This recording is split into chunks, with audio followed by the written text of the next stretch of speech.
universe is calling me. It speaks both day and night. It's full of dark and light, and I've heard others call from light years away, and they're real and they're here. Space and time are instantly clear. Planets spin, grids in place. We can travel through space, fields and forms, math and voids. It all seems with one voice. It's home.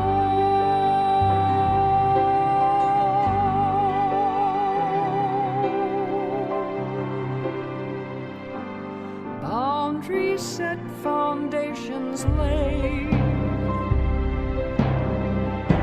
Sound was heard, matter made.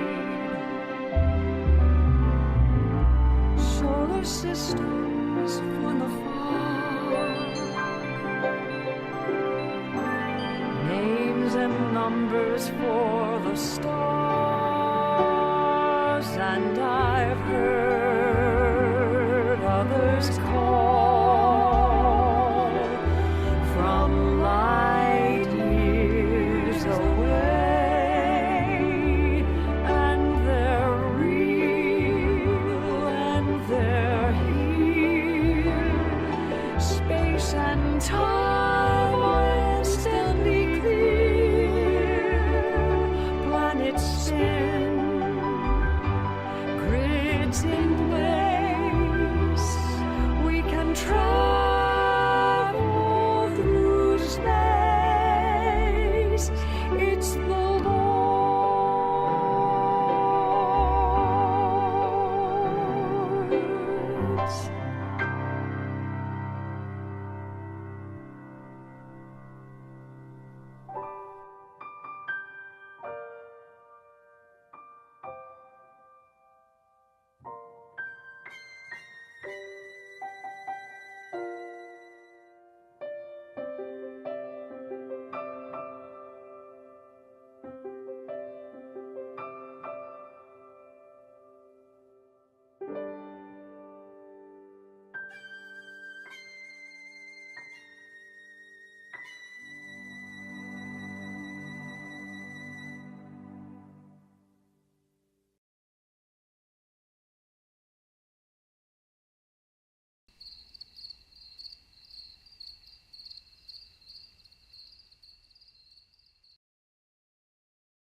Hey, welcome everybody. Welcome to SkyTour live stream. It is I, Mark D'Antonio, your host to the universe, I guess, and I am here, of course, with Darrell Mason. Hey, Darrell, how you doing? Hello, Mark. I'm good. You? Just fine, thank you. Good. Happy late Christmas and I happy guess- holidays, everybody. Hello, everybody. I guess that's true, huh? Yeah. Yeah.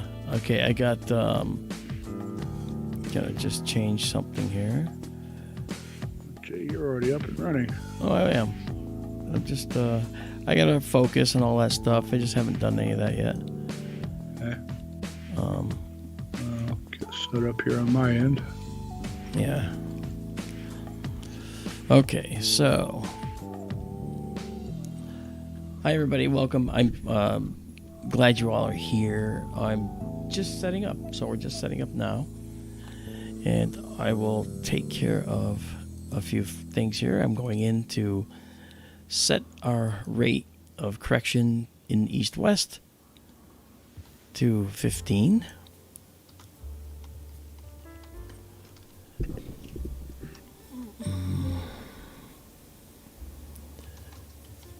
And then, there we go.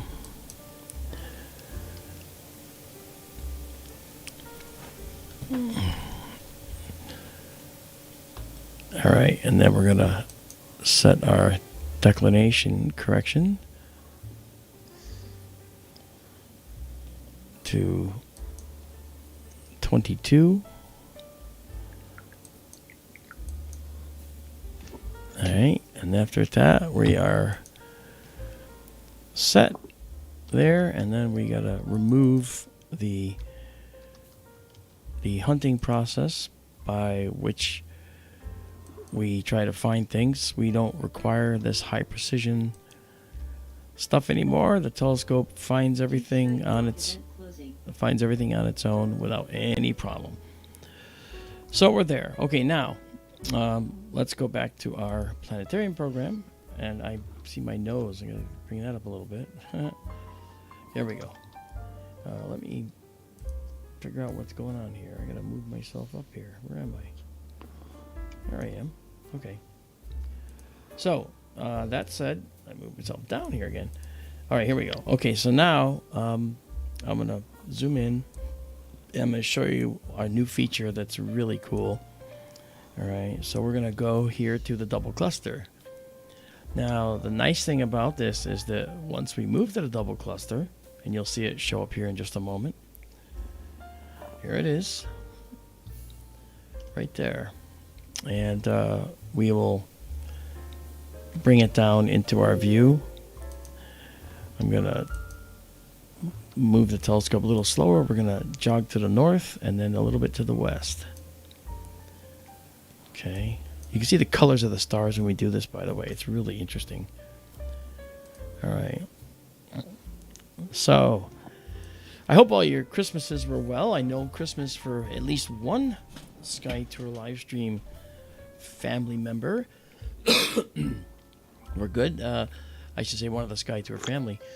JSCO 77 received his brand new telescope today. Oh boy. Yeah, and that was really good. So we're happy that he was able to receive that. And I'm really happy that we were able to give that away. Thanks to Calybos and Tiffany. So, Yay, Calybos and Tiffany. That's right, and we're gonna be giving away more than that. We're gonna be giving away, in addition to telescopes, we're gonna be giving away binoculars. We're gonna be giving away night vision systems as well. So it's gonna be really cool. So first things first, let me now jog to the west a bit again. And while we're doing that, I'm just gonna go ahead and do an identification process. So what we're going to do is we're going to solve for the whole sky here. Of course, waiting for it to come back. Why? That's not true right now. Can I say something? Yeah, please do. This is a modern take on an old subject. Okay. On Reddit before Christmas, everybody was, I want a telescope. Mm-hmm. And they were looking for advice. And now that it's after Christmas, there's all these posts about how do I make this damn thing work? Of course. Yeah, that's funny. Yeah. So there you go, folks. So this is our new feature right now. This is an annotation dynamically occurring. Notice this Hipparchus star catalog star Hipparchus 10729 is right there, and it tells you its name is Misam al Thuraya. Its magnitude is 5.99. And then we have this cluster. This red circle delineates the cluster. It's Chi Persi right here. NGC 0884. And then 0869, NGC 0869 is this one. Okay. Which is as well. This is H Persi. And this has a Hipparchus star. So you can see that stars are being identified and clusters. Galaxies will be identified and so forth. It's really a very nice feature, and it goes away as quick as doing that. Now, what we're going to do moving forward is when we actually do this annotation, we are going to do things like save the image with the annotations. So now this will be saved. Now, for instance, we'll call this the double cluster. And now if I save it with annotations, it'll actually go to the double cluster directory. And you'll see all the details on the image because this is going to go with it. And then if we wish to come back and do what we normally do, we can stack this and the annotations will still work even if we're stacking, provided we actually clear the previous one.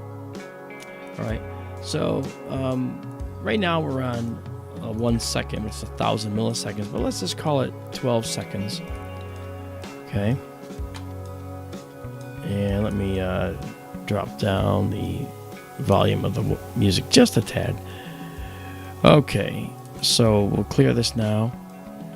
And so we're doing a 12-second exposure of the double cluster.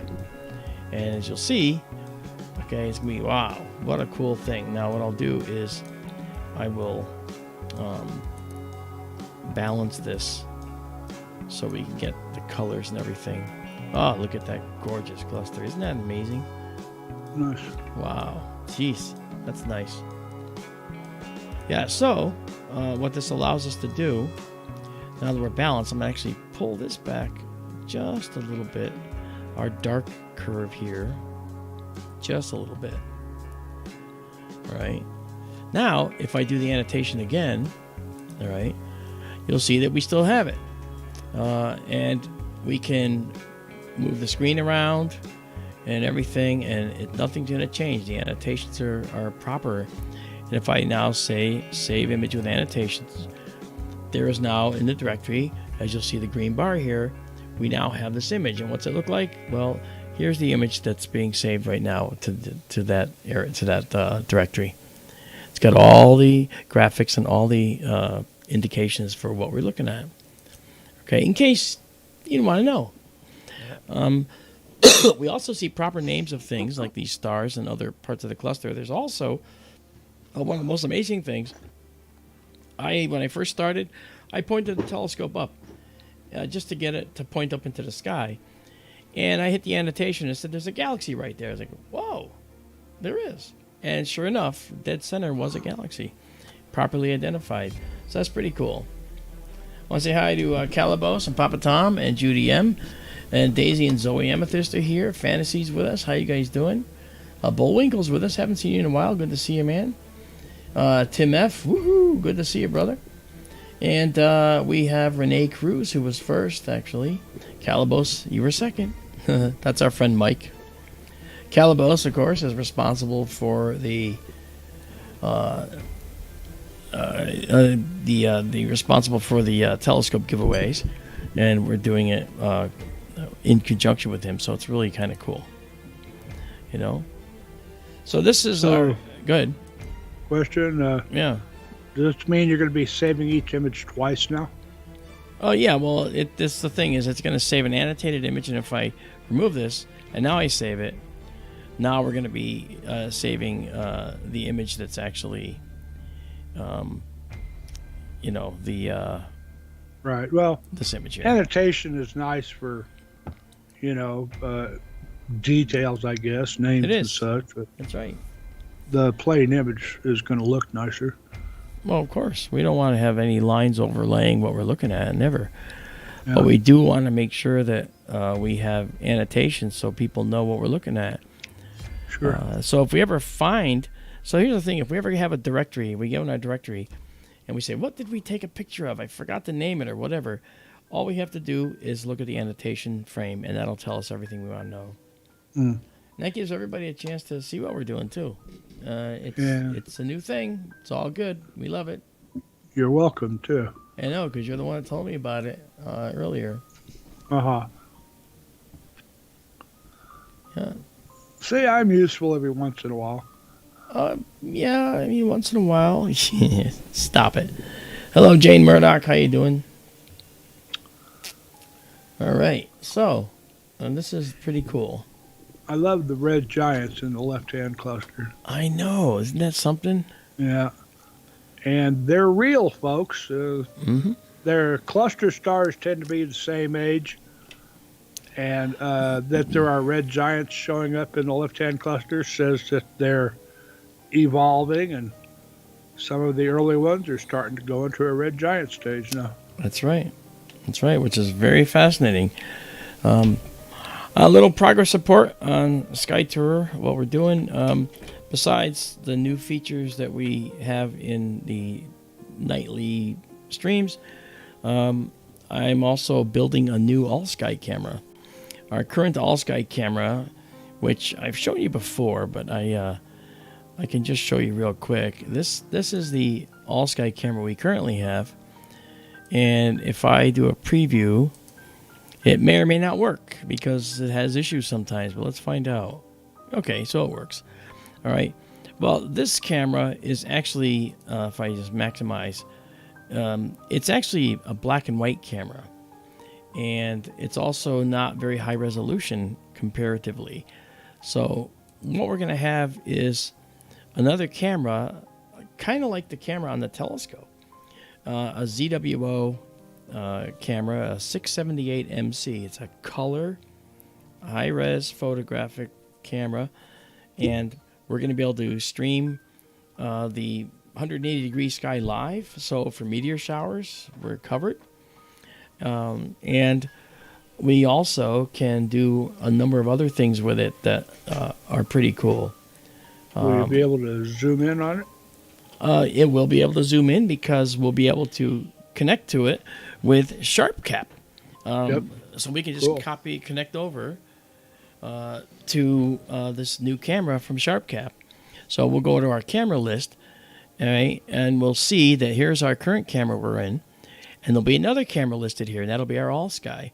So we can just switch back and forth. We can stack it. We can do all the same kinds of things that we're doing here.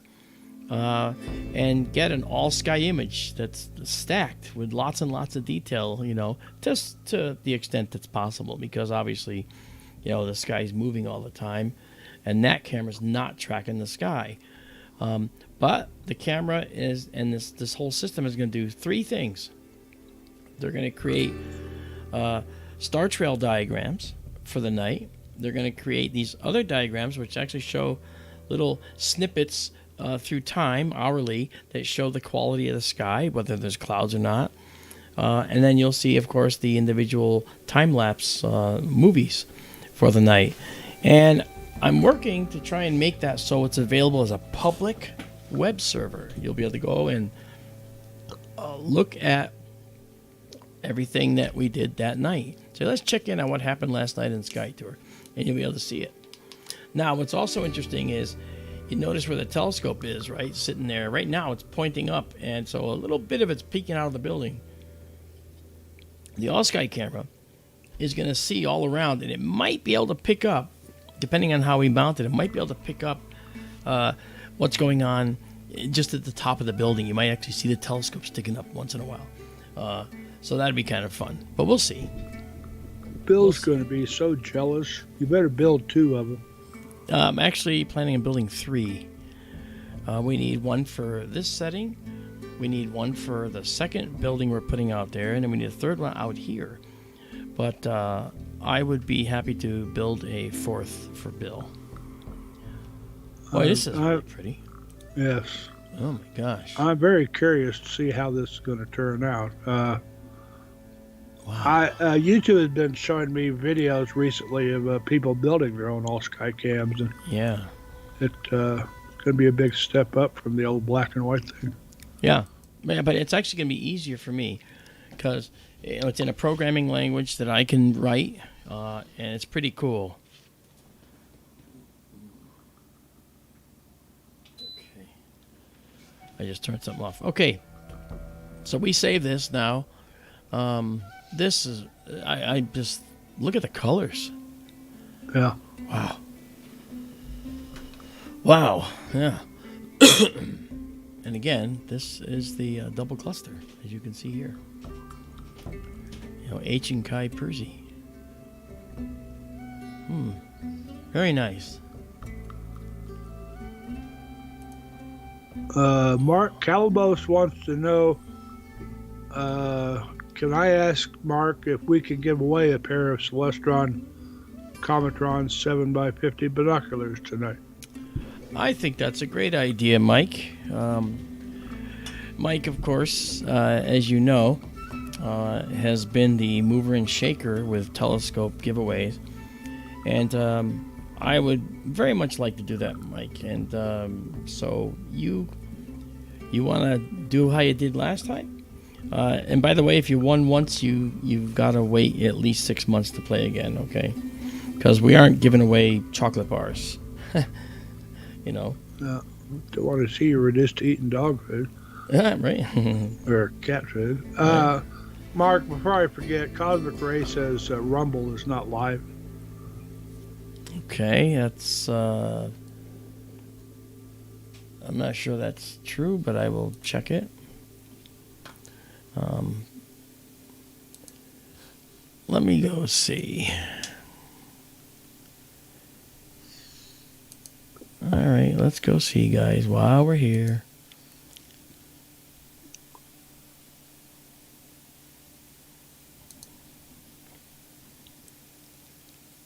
All right, let's go see.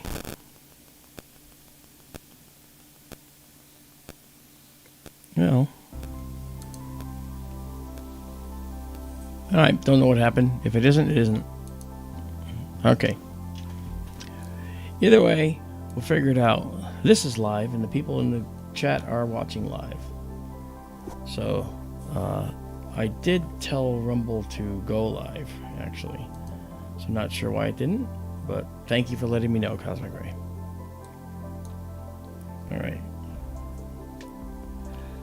So, the beautiful double cluster here, we will dispense with. We're done with that. I'll just save it one more time. I actually didn't even focus tonight, and the focus was actually perfect. It was great. It looks a little more colorful too. Is Sharp Yeah. Cat doing something different in that regard? No, I actually am just I don't even have this peak cut off. Normally the peak would be like here.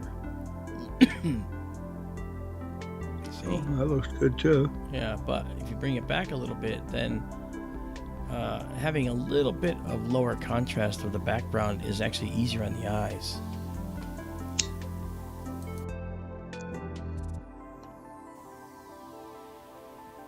All right. Very good. Okay. So let's now pop out of here and go back to our low light view. Oh, we got another thing we can do too, by the way. You see this view? One of the other things we can do, and this is helpful when we're looking at nebulae and so forth, we can actually invert it and see it like the old style star charts that I used to use when I got my astronomy degree. We would actually use negative charts to actually look for faint objects. So we can do this now too, which is really nice. Anyway, that's nice. Hey there, Mind Forked. That's Chris. Hi, Chris. All right. So let's see here.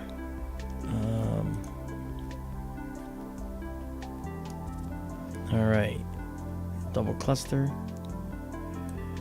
I think we want to look at the Heart Nebula, don't you think? It's right here. Sure. And we want to do this before the moon comes up.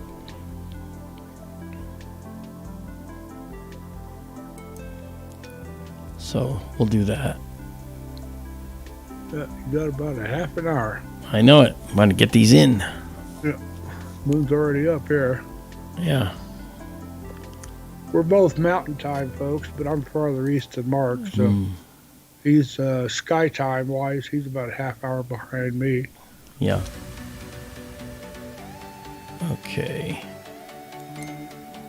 All right, let's see here now. May I answer Anthony's question? I didn't see Anthony ask a question. Thank you. Sure. Anthony, it depends to some degree on what you want. You cannot go wrong with a standard pair of 7x50 field glasses.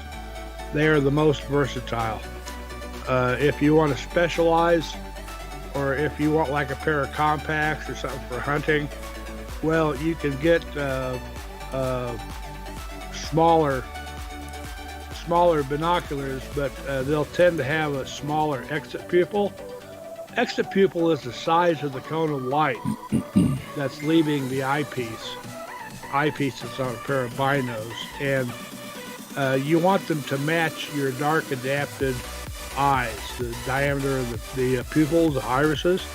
7 millimeters is about the maximum your eye will dilate to, so it's good to match the exit pupil to that. If you take the second number in the size of a binocular, 7x50 for instance, and divide it by the first number. The first number is the power, the second number is the aperture, the clear diameter of the optic, and like 50 divided by 7 is just a hair over 7 millimeters, so that's ideal for nighttime use. If you go big, anything over 10 power, it's going to be difficult to hold the bino steady, and they often recommend anything 10 power or above, you get a tripod mount for the binocular just to help steady. Okay. That's if you go too small with an exit pupil, like you'll see some 10x30s, that's only going to have a 3 millimeter exit pupil, and it's not ideal for low light use or like in hunting and stuff, but that's what a lot of people go with, but they won't work well for astronomical use. I'm going to go through a focus process right now. There we go. And we're gonna... You're welcome, Anthony.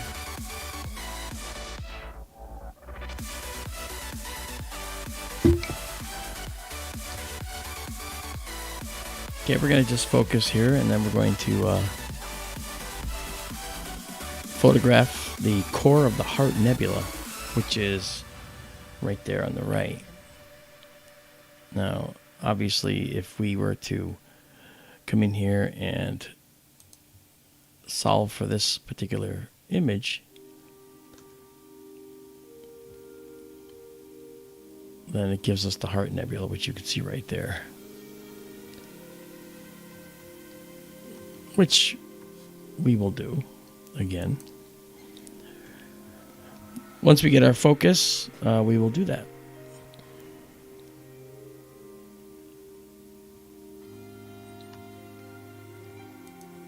I'm going to add one other thing here. 7 millimeter exit pupil is ideal for the brightest image in the eyepiece.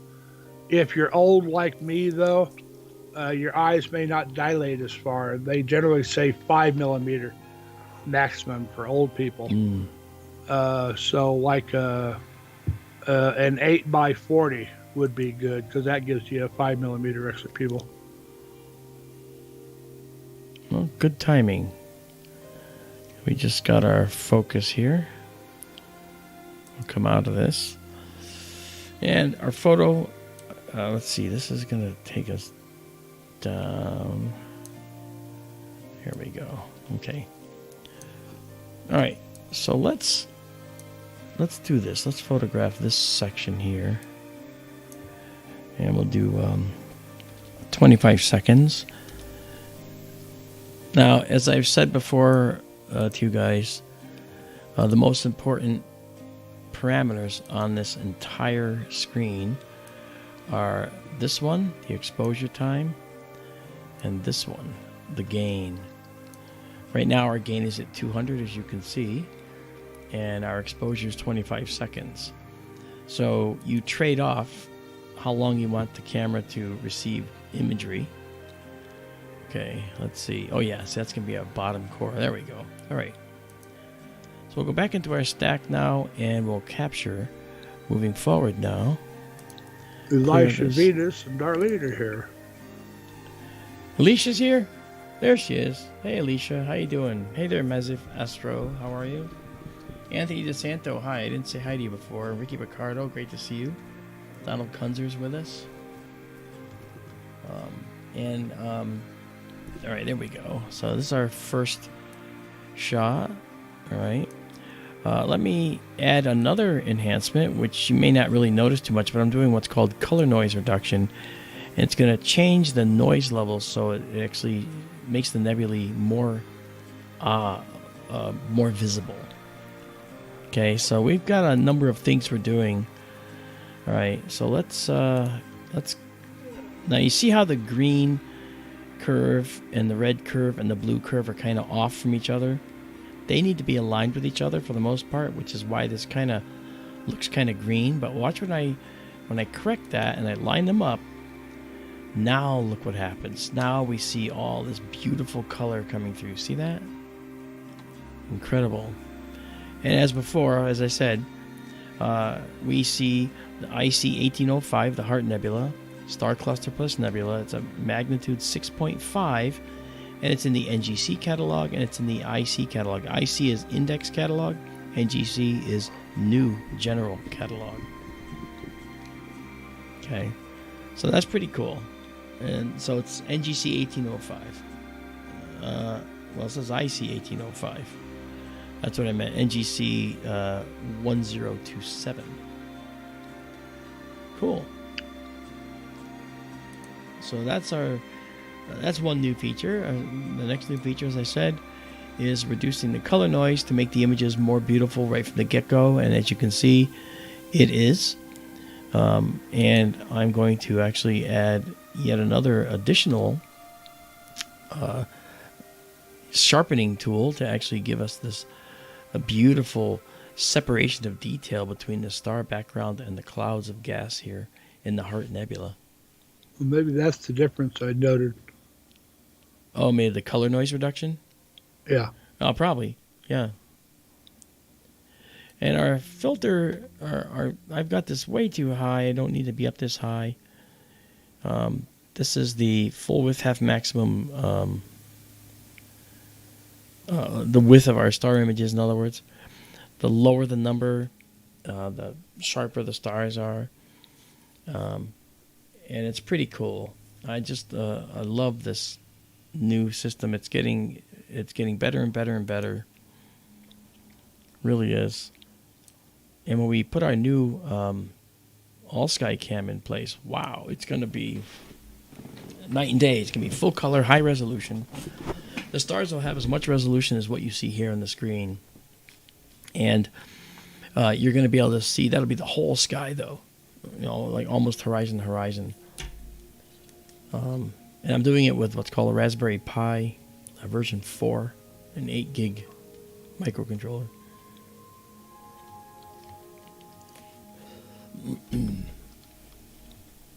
You guys will actually like that a lot. Look at that. You zoom in on that. So there's the core of the Heart Nebula.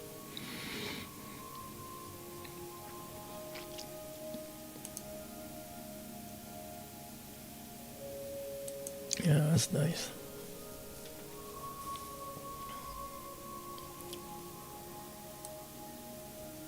And we've done 9 images so far. You see some subtle detail up here in this cloud of gas. Down here we have this beautiful dark nebula here. Look at that. Look at the detail in there. Wow. Nice.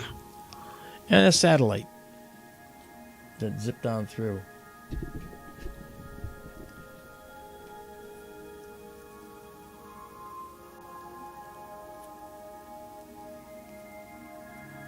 Yeah, so Mike Calybos, what would you like to do? Now, we're not going to do this the same way every single time, but this time Mike's just sort of saying he wants to give away a pair of Celestron binoculars tonight, and I think that's a great idea.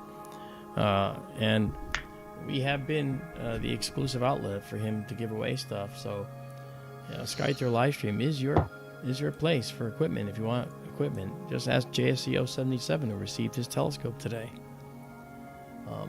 He's probably not here because he's using it. He said he was going to be looking at the moon and other things with it tonight.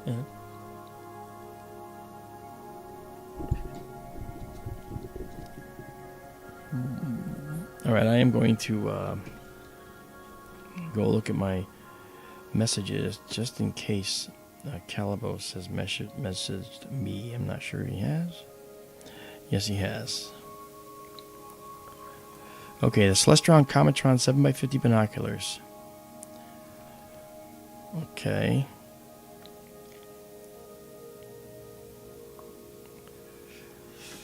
Okay. Did I see Barbarina's wiki here with us tonight? I'm not sure. Creeptasia, hi, how you doing? I think Barbarina had dropped in.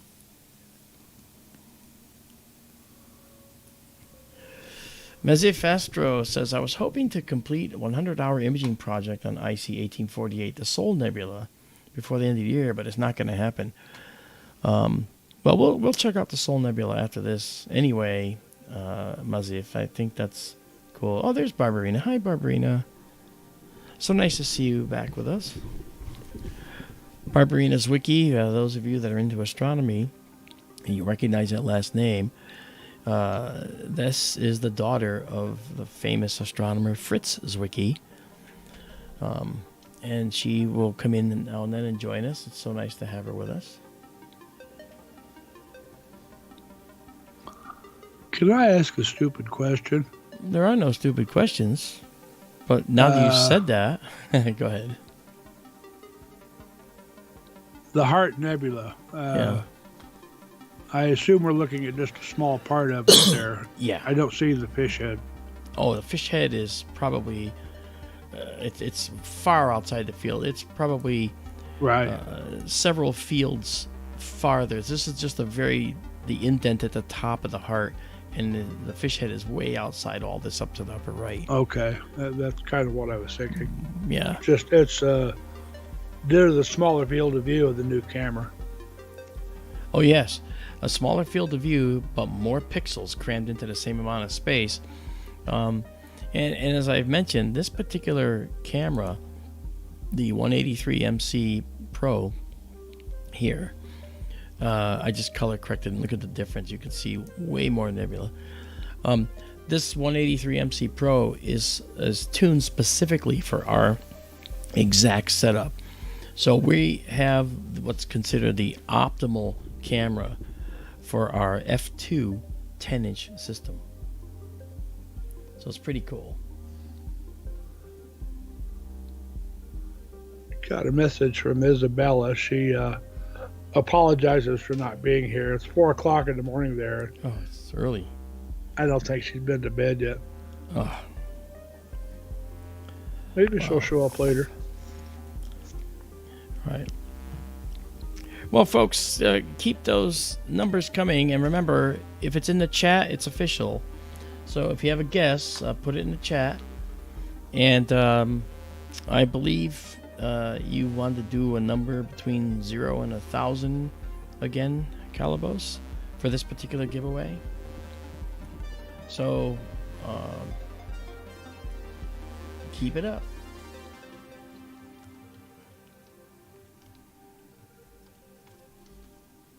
So if you have an entry, if you want a pair of Celestron Cometron 7x50 binoculars, put your guess in the chat here. You need only be a member of SkyTour Livestream to put in a guess. And if you do that, well then, you might win. 1 through 1,000, he says. Okay. Peace, Ricky Ricardo. And Kathy Pernasek is here. Hello, Kathy. Hi, Kathy. Okay, we've stacked 20 of these. I'm going to take us down to this dark nebula for a minute. See this dark nebula here and here? Let's tease some more detail out of that, shall we? I'm going to do this. Oh, look at that, Darrell. Look at the wispy detail in here. Very nice. Now, you see the satellite trail? Notice how it's getting smaller and dimmer and dimmer? Eventually, it's going to be gone. The reason is because the trail only occurred on one frame, and so far, as you can see, we have 22 frames that we've stacked here. See that right there? 22 frames. So 21 frames are overlaying it with the data that's really back there. And little by little, this one singular white line is getting wiped out. Now, yes, one of the things this software has is the ability to remove satellite trails. But this is a natural way to eliminate them since we stack like this.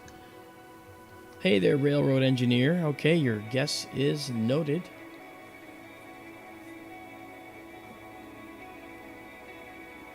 Yep. Remember to actually, to be, for your guests to count, you need to be a member of SkyTour Livestream. It's free anyway. All you have to do is subscribe on the YouTube channel. That's it. Boy, look at this. Okay, I'm gonna see if I can push some data here.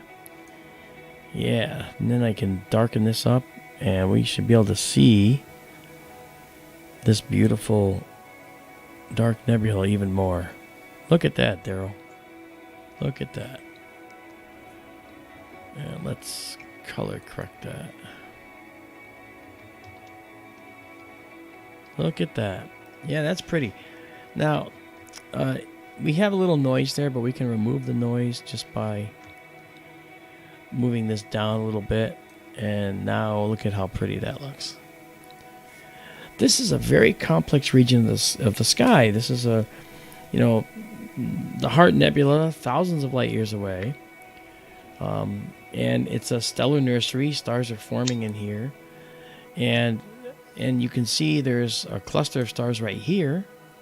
Okay, that are young hot stars in the cluster, and they are responsible in part for ionizing some of this hydrogen gas we see here. And there are other stars in here that are also doing that. But this is nice. So we have 27 images stacked so far, and just for those that don't remember quite what the stack is. You take an image, you take a second image, you align it with the first, you line the stars up with each other, and then you just keep stacking these on top of each other, making an image sandwich. So dark stuff like this right here comes out, right? So like, for instance, this dark detail right here shines when you stack it, even though it's dark against dark, all right? It shows as if it's in the front because it is. And because this is subtly different from the background, and the more images you stack, the clearer that becomes. So this is how we actually get to do this, right? And how we actually can start to show subtle details in the dark sky. Mark, may I answer Mind Remote's question? Yeah. Oh, hey, Mind Remote, how you doing? Mind Remote, from 2007 to 2023, what is that, 16 years? It shouldn't make a great difference. They do update stellar coordinates, The epochs, epochs. I think they call them, Yeah. like every 50 years, because the sky is slowly shifting over time just a little bit. Most objects won't move any significant amount. There are a few exceptions to that, such as Barnard's star, which is the fastest moving deep sky object in the sky. But 16 years difference should make an appreciable change. Yeah. Mind Remote, please subscribe. If you're not a subscriber, if you want your guests to count, you have to. And when the binoculars, you have to be a subscriber to SkyTour Livestream. Again, it's free. We don't send out mails. The only thing we do in YouTube is just make the community tab. We actually send messages via the community tab, and that's it. If you want to see what we do, well, then you just go here. Go to skytourlive.org, which you see at the top there. Skytourlive.org is our portal into all things SkyTour. And you'll see the equipment. You'll see other stuff we've done. You'll have direct access to every photograph we take. This photo right here, you can have it in 5 minutes as soon as I hit save. So first thing I'm going to do, before I do that, is just write Heart Nebula. Okay, and there we go. And if I say save, there it is. And right now what's happening is this image, exactly as you see it here, is now leaving the observatory out in the middle of the Sonoran Desert in Arizona, heading out into space, and then heading back down to our server, where it'll appear in about 35 seconds. And you can download this very picture you'd see right here and put it on your desktop or use it yourself. So there's plenty you can do with all this. It's really cool. You know. Just a second, I'll put up a link to the server. Thank you, Darrell. Yeah. And then Tiffany Echo is with us. Tiffany Echo and Calybos are the contest organizers that have picked SkyTour Livestream as their distribution hub for all these wonderful things. And Tiffany, by the way, for those of you who, or for the lucky one of you that wins the binoculars tonight, Tiffany is the one that thought of this particular contest tonight. So Calybos is usually really fair. He doesn't try to steal anyone's thunder. He and Tiffany are both very down-to-earth people. I met them, hung out with them in Palm Springs at Contact in the Desert last year. And I'll see them again this year because I've been invited back to speak and do a SkyTour live stream live with a studio audience. So that'll be really fun. And I'll also be doing a talk on astronomy and techniques for how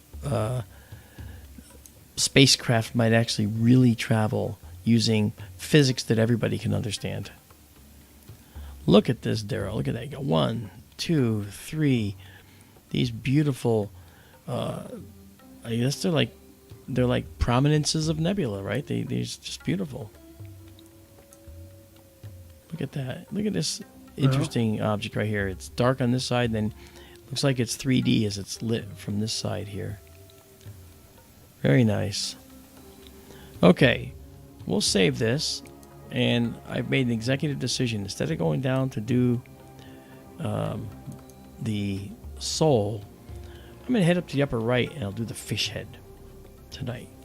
Because the fish head's going to be really pretty. I may not be able to put these together because the fish head might be a little too far afield, but we'll find out. Okay, so let's come in here. We'll do this and do that. All right, and now. All right, now let's go this way. Actually, I need to take us down to this view here. Okay, there's the fish head right there. That's what I think. No, wait, that's not it. I don't think that's it. That might be the top of the... Yeah, I think it's over here. I gotta move to the west a little bit.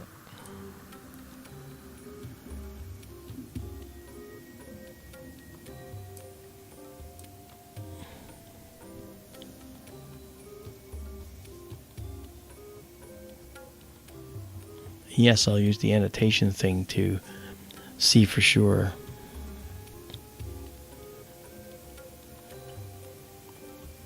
I think that's it right there. I think this is it. Okay. Yeah, that's it. Let's see if the annotation differentiates it. Heart Nebula Star Cluster.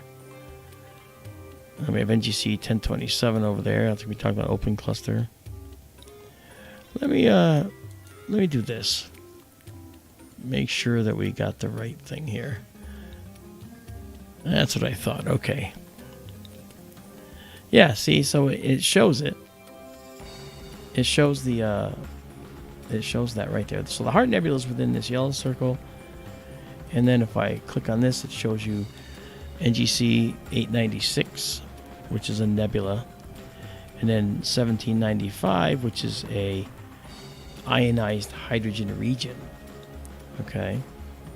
Now I'll put this down till we actually get some data. I'm going to move us over to the west some more to center this up. This is also colloquially known as the Fishhead Nebula. It's part of the heart, but it's right here. And once we come in and stop and lock on, it takes about 14 seconds for us to get our star. So you'll see searching, and then you'll see numbers. Aha, there we go. So now we're guiding here. So what I'll do is I'll take us and do another 25-second shot here. All right. And then I'll go into our live stack and remove the last image, which we haven't lost because it's still there. Okay, so we clear that and clear this. Cindy Murphy, hi there. Again, if you're not a SkyTour livestream member, then your number doesn't count. You have to be a subscribed member. That's the only thing we ask, and it's free, and we're not asking for any money or anything like that from you. If you want to contribute to us, you can join our Patreon, but you do not have to turn over any money in order to be part of what we do on these nights. Okay, it's all free. There's the Fishhead Nebula. Look at that, Darrell. Yep. And then we'll start doing this. All right. Okay, I've got some messages here. Okay. Like I said, make sure you guys are members. We have to check. If you're not a member, I can't do it. Thanks, Fantasy. Yeah, do a thumbs up. Put us on the map. Because what we do for free, many people charge for. This is the upper right corner of the Heart Nebula. Heart Nebula is big, and then this little tiny blob up at the upper right. Okay, that is actually the Heart Nebula. I'm sorry, the fish head. I've said before, that looks like my fish sculpture. Oh, yeah. You were mentioning that. You showed me a picture of that.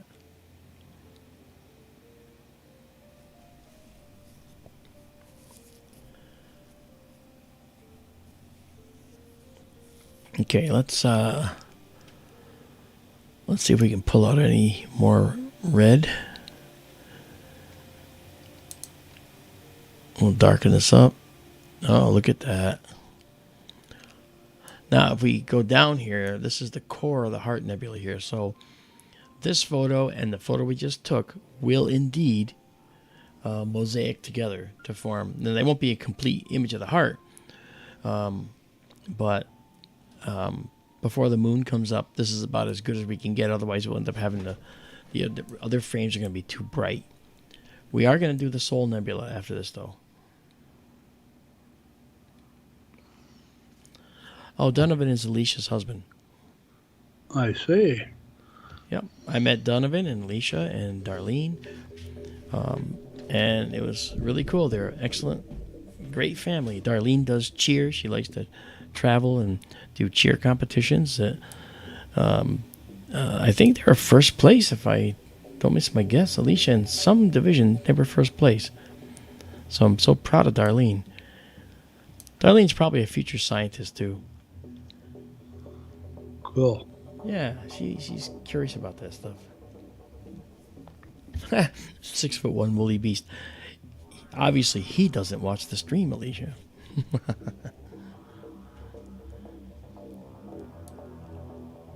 Okay. I will say this. He has a a really, really very well-groomed beard. You know how people have ratty beards, and they're all over the place? His beard is perfect. Obviously, he spends a lot of time on it. Okay. I'm getting the feeling. Yeah, okay. Nice.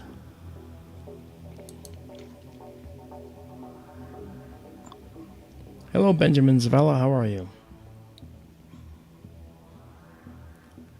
Benjamin, we have a contest going on.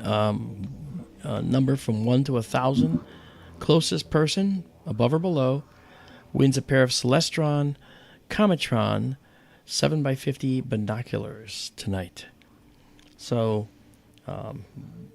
if you put in your number, then if you're a member of SkyTour Livestream, we will then be drawing the number, and if you win, you get the binoculars.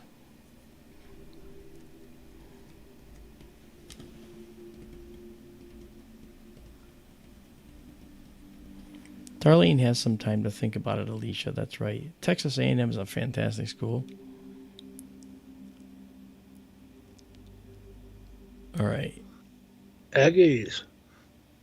Oh, is that what they are? The Aggies? Sure. Okay. Guess that's true, huh? Okay, Michael Galea says 555. Now, if I don't say your number because I didn't see it, doesn't mean you don't get an entry. It just means that I didn't see it. If it's here, if it's in this chat, which will be reviewed later, then you might win. Mary Krasnitsky says 275.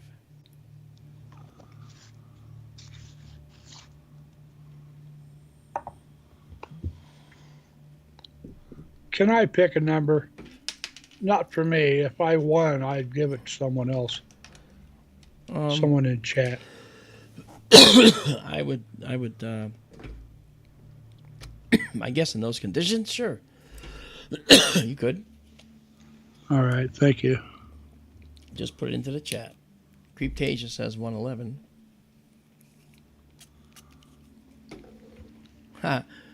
Darrell says life, the universe, and everything.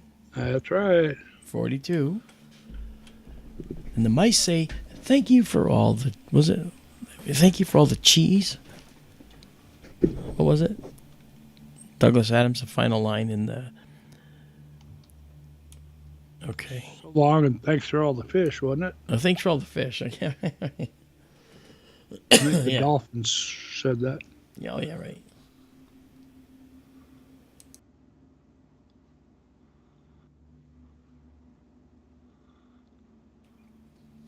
Okay, the fish head is looking nice. So once again, why did that move? Shouldn't have moved.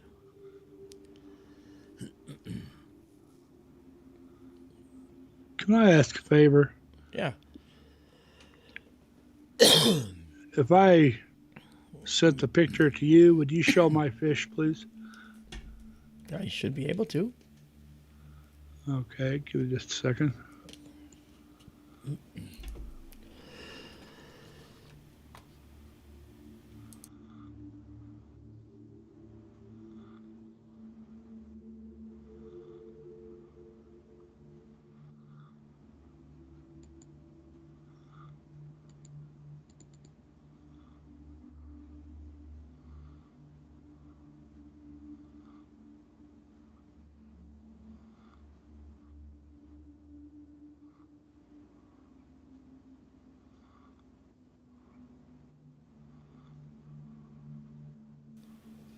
Okay, save the annotation one too, so we can have that. Let's see here. I'm going to do this now.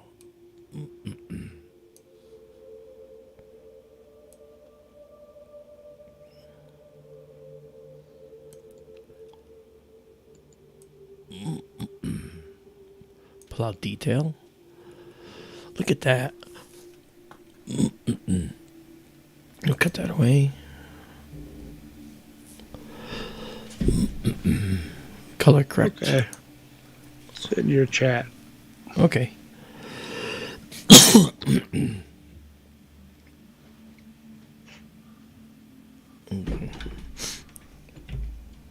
Want to say hi to everybody that just came in. C&D boy, how you doing? Trisha Ferreira, how you doing? Nice to see you.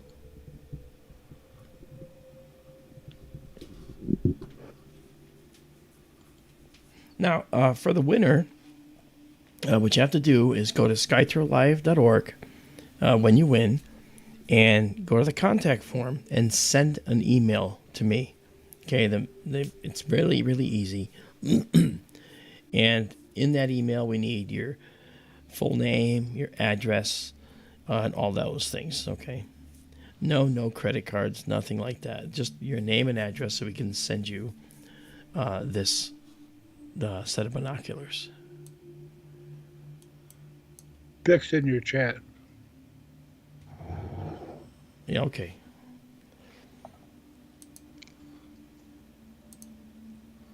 Let me go get it.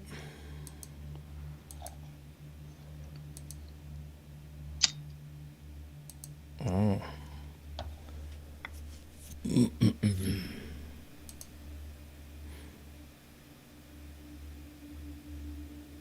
Interesting.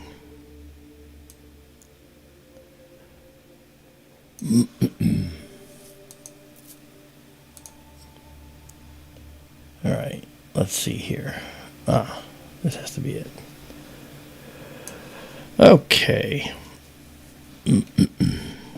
We're going to wait for a few more minutes for this to come in. We have 22 images stacked. Really pretty. Look at the colors. Oh. Wow. Okay, let's go and see what. Yeah, there you go.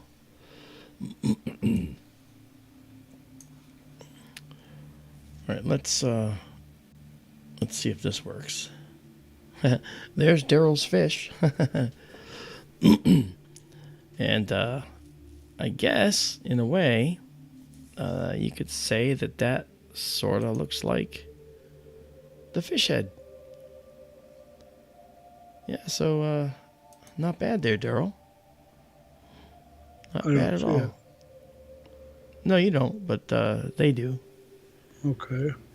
You see a black square. Okay. Very cool. Thank you. Yeah. All right. I did that while practicing welding at work one day.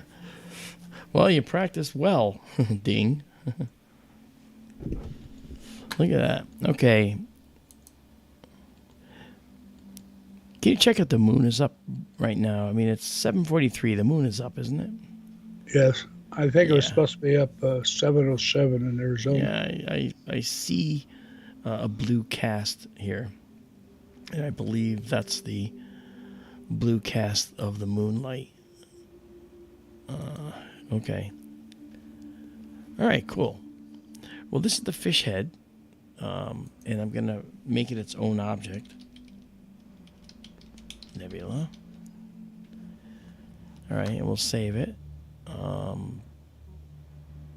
Yes. Okay, that's fine. And we'll save it.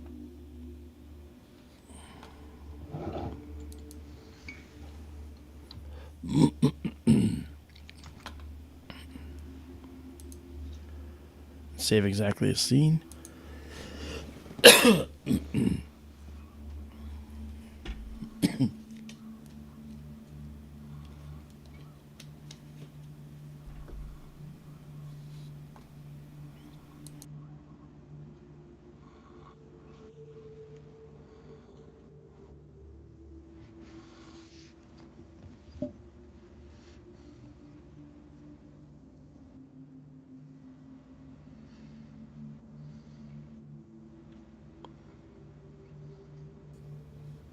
All right.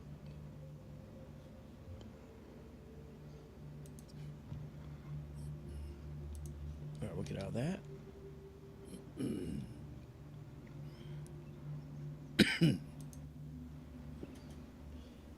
That's really pretty.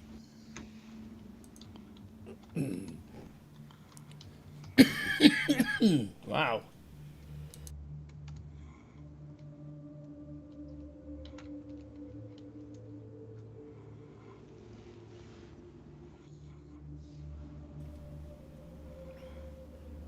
Okay, let's get this maxed out. So that's what you'd see in a telescope, and not quite the view that we saw. But let's go into here now. Let's go into our beautiful system here, and let's do a couple things. First of all,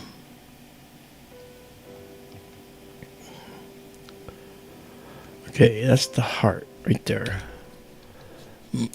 So we're gonna take that, and we're gonna drop down.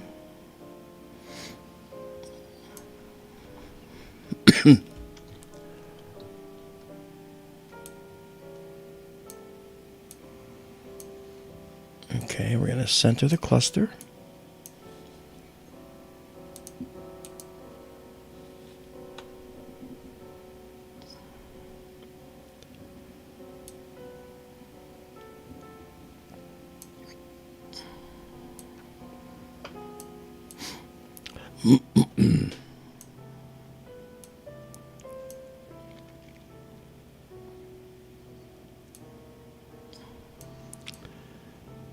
And after we center the cluster, we're going to synchronize the telescope, because I want to go specifically to a spot that we want to see.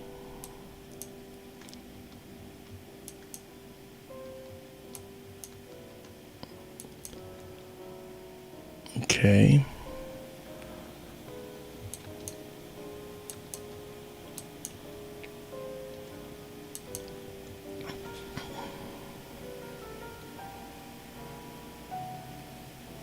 Good. That's very close. And now in here. Isabella's here. She made it. Hi, Izabela.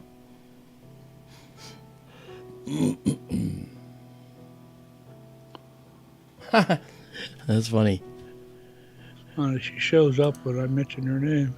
Yeah, and then she says that she's lurking back there. You know she is. Yeah. And she says, pick a number from 1 to 5 to win Darrell's fish.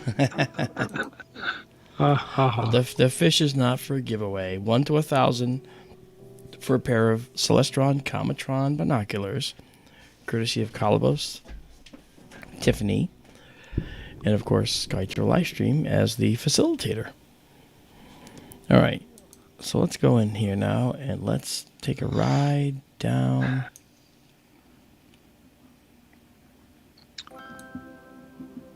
One of my sisters has the fish now. Oh, yeah? I sent it to her many years ago after I made it, and Okay. she worked in a federal office building, and Okay.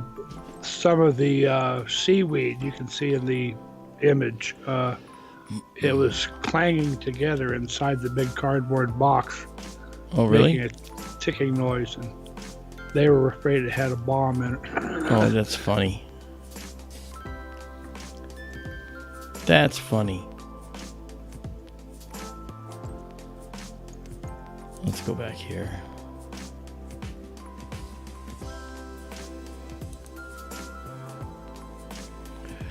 And off we go to the Soul Nebula now.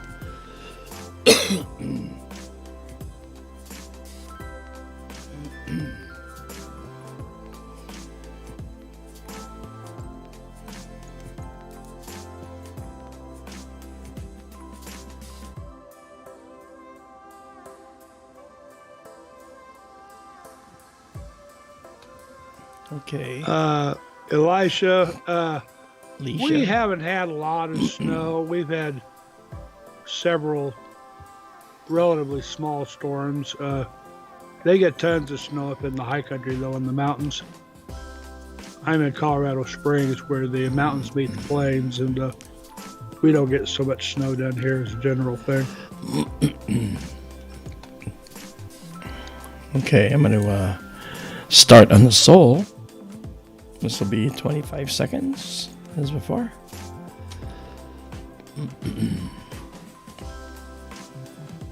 And we're going to solve for it.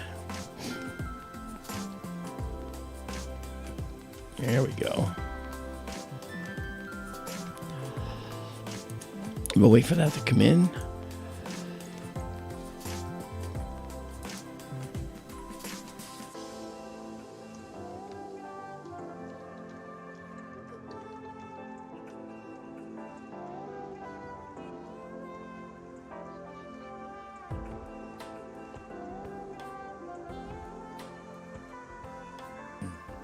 Okay.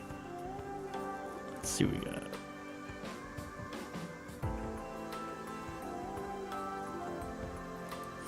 This is Soul Nebula.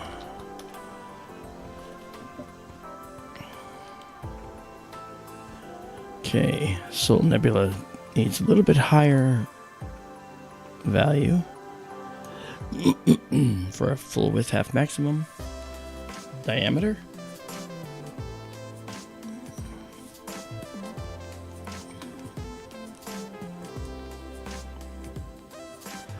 Okay, just a couple seconds now.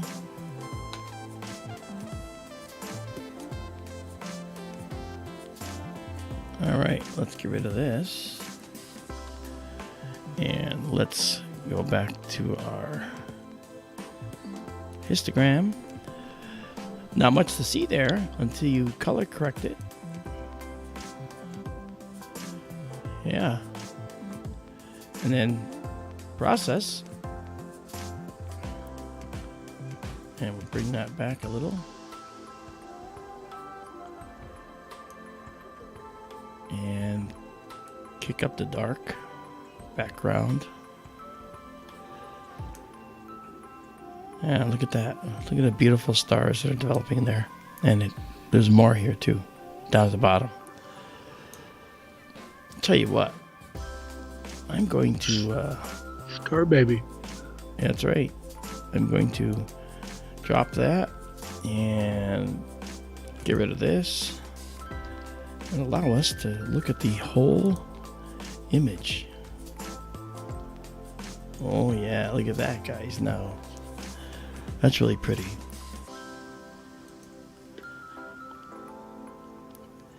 So this ionized region is a catalog number. It's IC looks like 1848. I see 1848. No, 1871. Yeah, 1871. The Soul Nebula is 1848. And that star is Hipparchus star 13004. Okay, so we'll save that with the notations. Okay, so that's all saved in there. Now we can remove the annotation for now.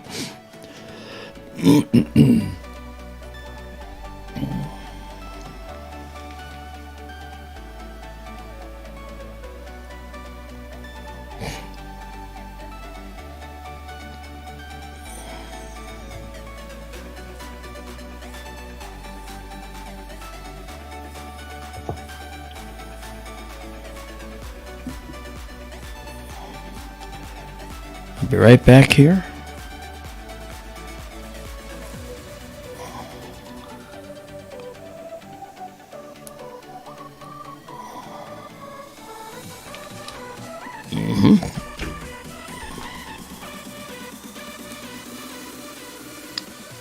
Can you see the star baby, people?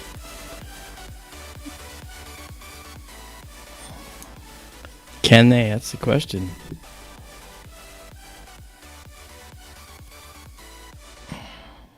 Now, the smaller field of this camera doesn't quite show it all. Well, that's true. This But picture. yeah, it's just, this is the head and the mouth and the arm, the back, and the feet. So Darrell calls this the star baby. That star baby. Yeah, it kind of looks like a star child from 2001: A Space Odyssey.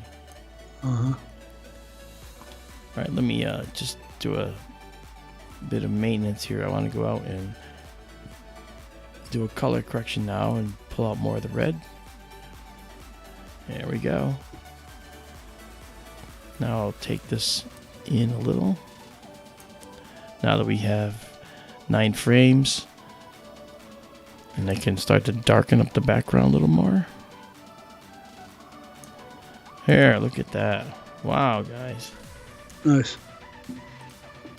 And that's with the moon.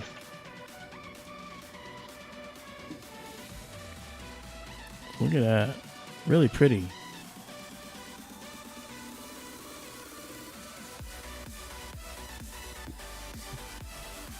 It's funny when you do the annotation. Interesting how the mouth of the baby is actually index catalog object 1871.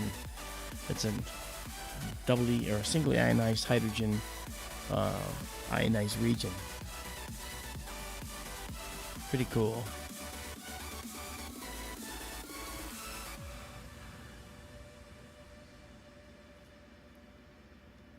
Very cool.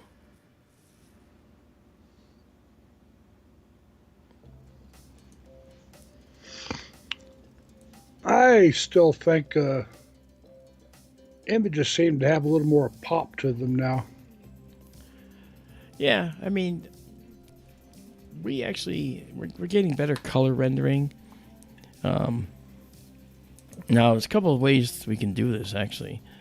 I mean, when I color correct like this, okay, you'll see that the color doesn't change much because we already had color corrected it. All right, but we also have another color correction that's right next to it. This is for different processes. Okay, but look at how that almost removes the entire nebula from what we see.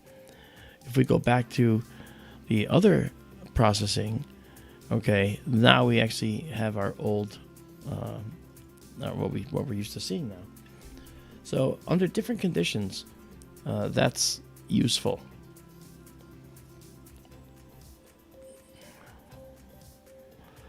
This beautiful little area right here, I wanted to zoom into for a while. In the previous camera, this was lost to us. We couldn't really see the detail in here. It looked just sort of like a splotch of black without much detail.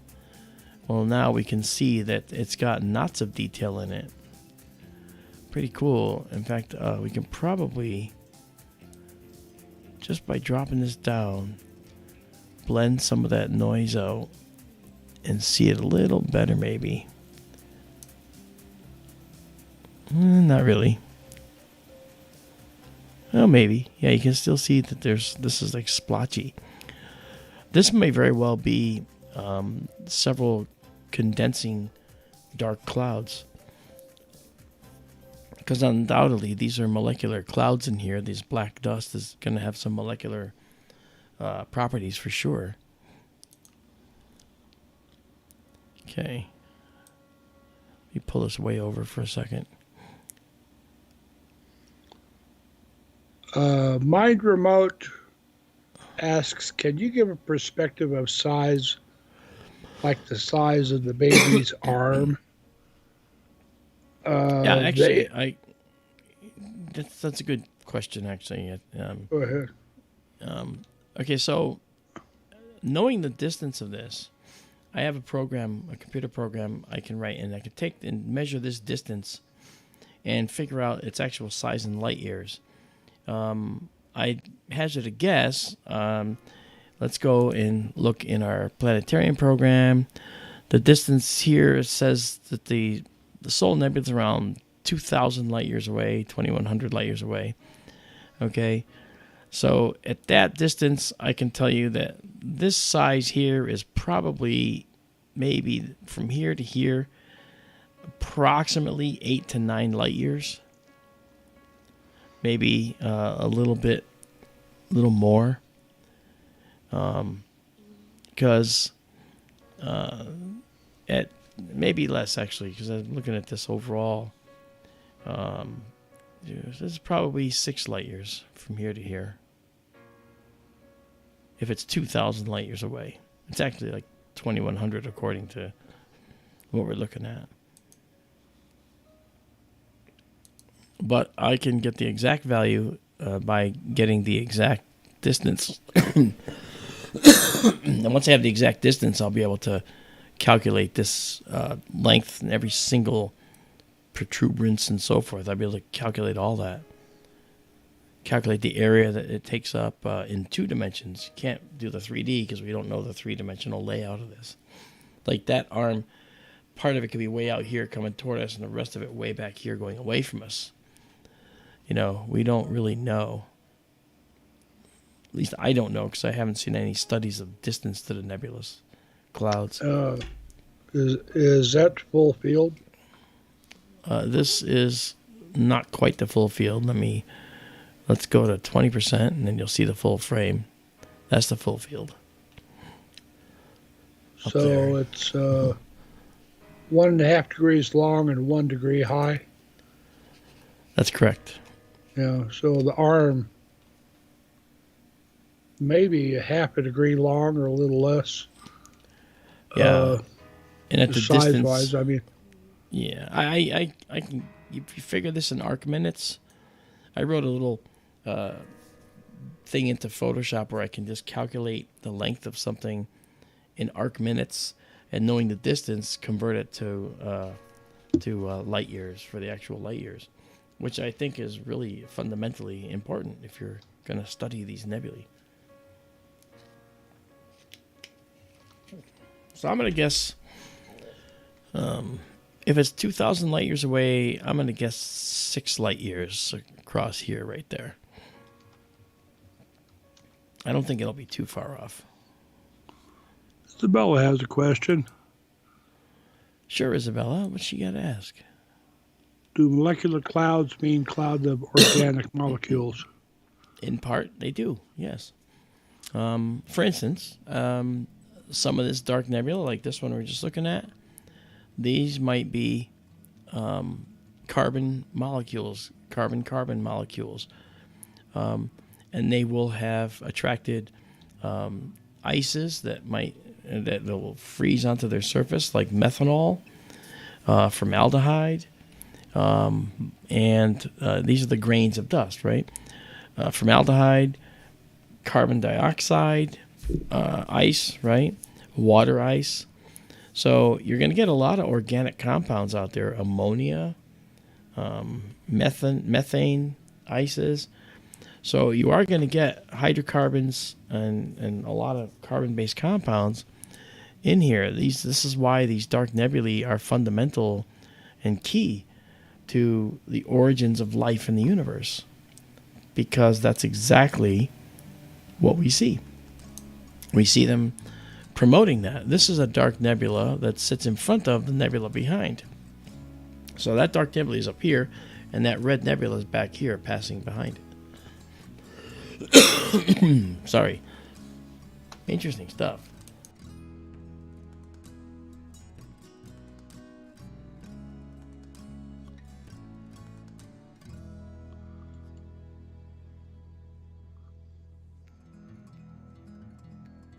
She continues, Izabela does, but organic doesn't always mean life, correct? It means only big molecules. I guess, yeah.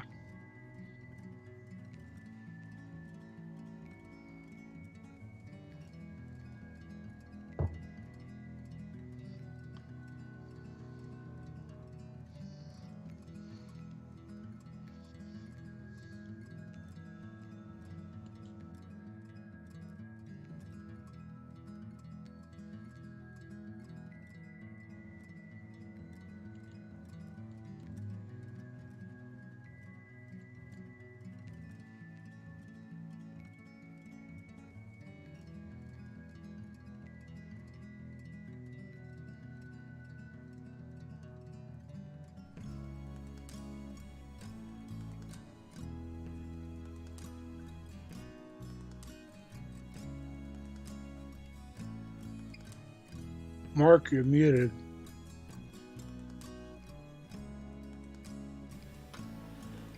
So, I don't know how long I was muted for, but to answer your question, Izabela, carbon molecules, big molecules, organic molecules don't necessarily mean life. They mean it's just a matter of these molecules that are carbon-based with hydrogen, nitrogen, all right, methane. Okay, obviously, these are all carbon and hydrogen-based compounds. They're the building blocks of life, and these building blocks are, in fact, the types of things that we would expect life to form from, if it could be in a sympathetic environment, an environment that promoted it, like a stable early Earth, or a Titan, like the moon Titan around Saturn. Believe it or not, as far away as it is and as cold as it is there, that's kind of a snapshot of what the Earth really looked like in the past. So that's sort of important to understand. This is really taking on some nice imagery here. This is looking nice. I'm going to dock this back up here for now. And bring back the telescope here. Takes a few seconds sometimes. Come on. Thank you. All right. That's really something. I think that's my favorite part of the whole Soul Nebula is this complex right here. Whenever you see a dark nebula formation that's really, really opaque, it means the density obviously is higher in there. And why is the density higher? It's because it's probably gravitationally collapsing due to its own mass. And that is something that's really, really impressive to see. Let me zoom out now. Yeah, the moon's definitely up. There's a blue cast that I'm seeing here.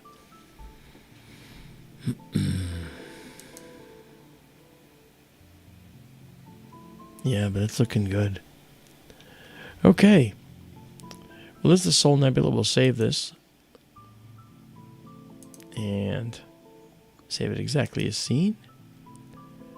I think I did the annotation already, but I'm going to do it one more time. Now with the final image. So we'll save the image with the annotations. And that'll go to that directory as well.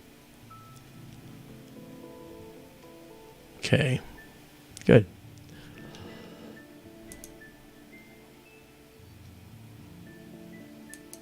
Good.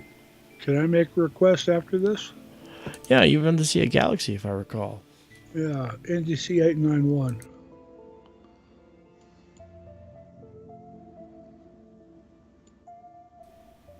NGC 891, huh? Yep. Okay. That's in Perseus? I believe so. Well, we're going to find out. Okay, let's go look. Let's go into our finder here. And let's look up NGC 891. All right. Andromeda. It's Andromeda, okay. Sorry. That's all right. Oh, the Silver Needle. Yeah, we've seen this. That should be pretty.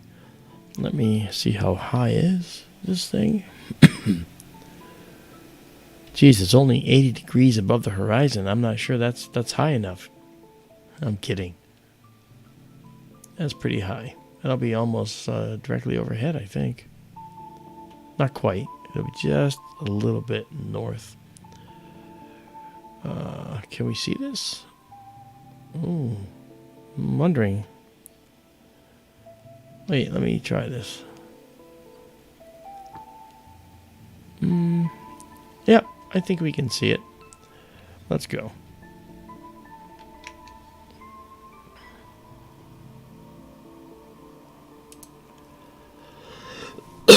Okay. I do think we looked at this fairly recently.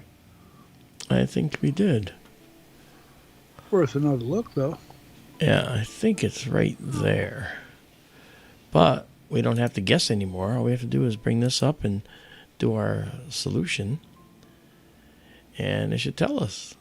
And it is. Look at that. That's cool. It's pretty neat. Yeah. And then we have another galaxy down here, magnitude 14 galaxy, NGC 898. And then this star, the Hipparchus stars. Cool. All right. Well, now that we know what we're looking at, let's go in and center it up. Let's head east of it a bit.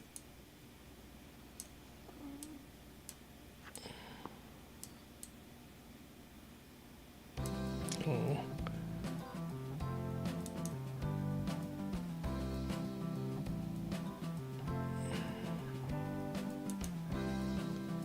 Here we go.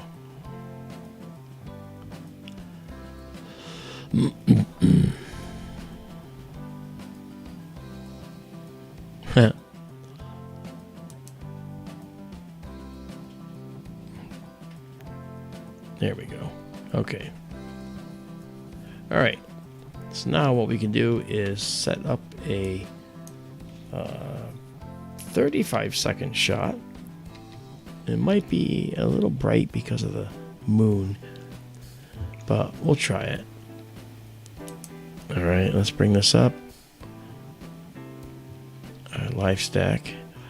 And let's remove the annotation for now. Let's clear So this. is Sharp Cap, is it plate solving on the fly or what? Yes, that's exactly what it's doing. Okay. Plate solving to tell you exactly what the objects are in the middle of the view. Huh. Which is good because if the telescope's not perfectly aligned, it solves that problem by just calculating it all new again. Well, I saw when you shifted the galaxy in the field, the Yeah, it annotation stayed to the left for a while, and then it eventually moved over too. Yeah. All right, let's color correct the background. Excuse me. And let's do this. Oh, that's pretty.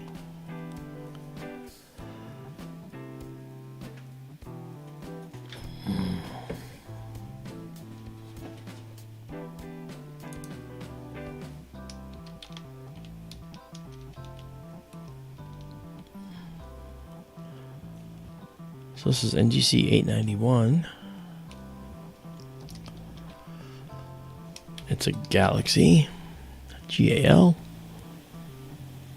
Great. Let's darken the background. Increase the contrast between the galaxy and the backdrop.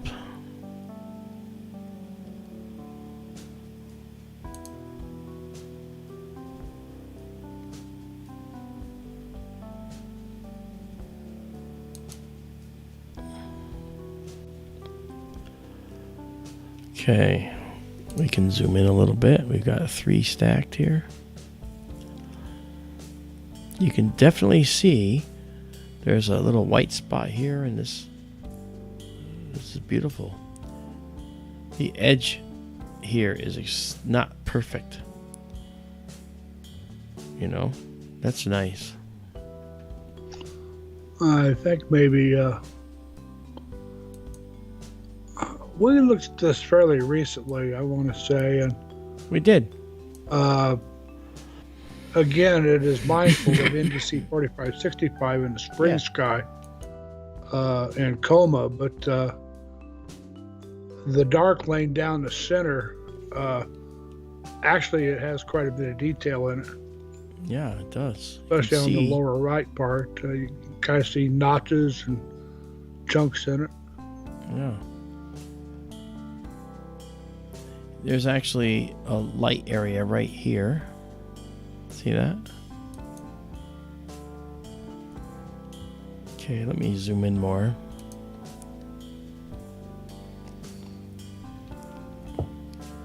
You can clearly see, and then you got this strange little appendage right there. Fascinating. Fascinating, Captain.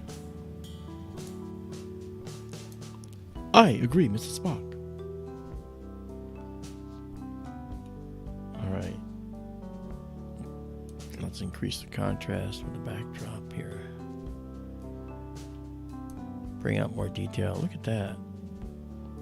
Oh yeah, look at that. That dark lane is really uneven. Yeah. And that line persists. See that like little hook? Barely.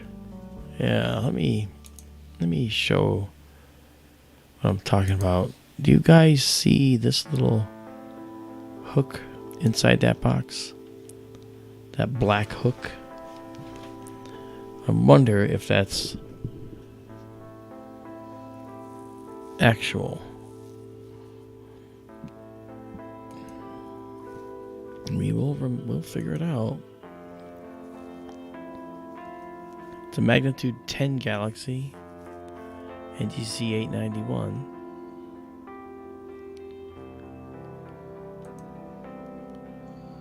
The whole galaxy appears quite yellow. Older stars, perhaps? No, I think that's actually a color artifact due to the moon, unfortunately. See, because if I color correct, okay, when you color correct, see the space looks black, but the galaxy isn't red, you know. I think it's a effect due to the moon. I've noticed that the moon tends to make objects look redder because of some type of response to the sensor. I'm not sure. That's why I asked you if the moon was up earlier, because I noticed that I had a tint that looked wrong. That little line you mentioned, that's real. I'm looking at a different image of the galaxy. Yeah, you see it right there. Yeah. Again, this is a lot like 4565. Yeah. Except it's hiding the nucleus better. It's directly behind that black bar. 4565, the nucleus peeks out underneath it a little bit. Yeah, right. Zoom in more now. Bring it down. Okay, here we go.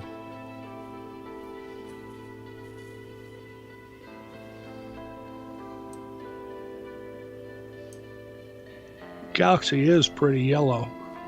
Looking at the other image of it. Yeah. It's not red, though. Yeah. And unfortunately, it's yellowish. Yeah. There is a lot going on in that dark lane along the center. You can see that there's a lot happening in here. It's modeled. You got light and dark. Boy, that's incredible. Look at that. Wow.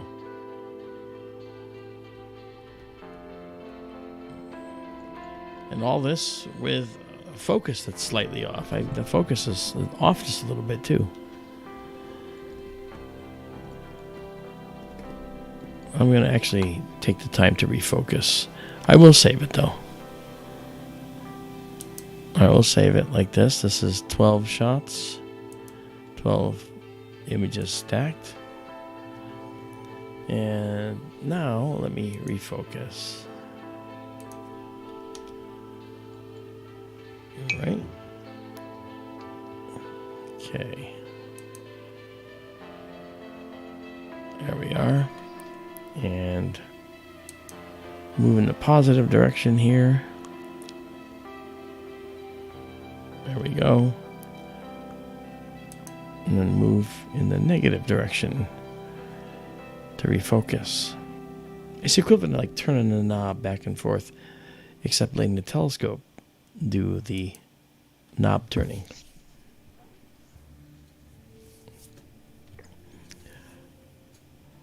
Once this refocuses, subsequent images of this will show it very nicely. In fact, it'll probably show that detail much better. Izabela says the dark dust is so clear. It did look that way, didn't it? And you get a condition called lucky seeing, where when the images, when they come in, sometimes they're perfect. You know? Absolutely perfect.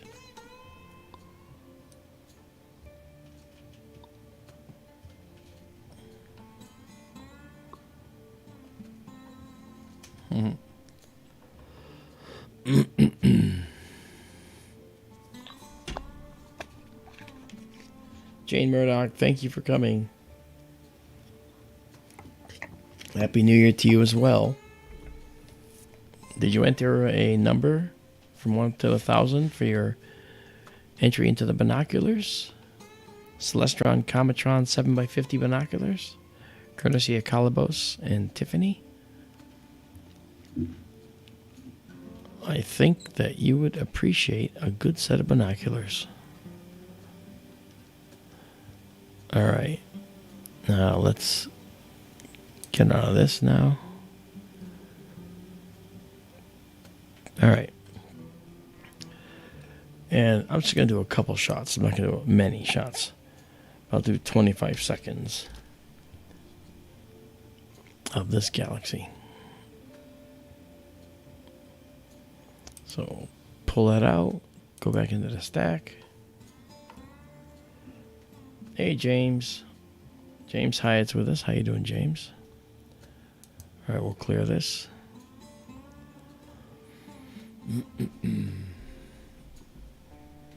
All right, James Hyatt has entered a guess of $5.99. Thank you for that entry. Okay.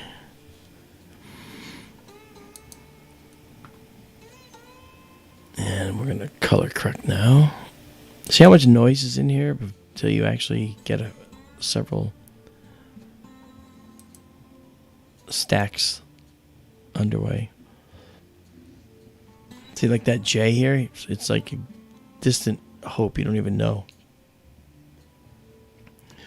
But as we get more frames, that J, the special J hook that we see in there will show up much more clearly. Because as we stack, the noise is displaced and only the data that belongs there rises to the top. So we'll see clearer and clearer and clearer images.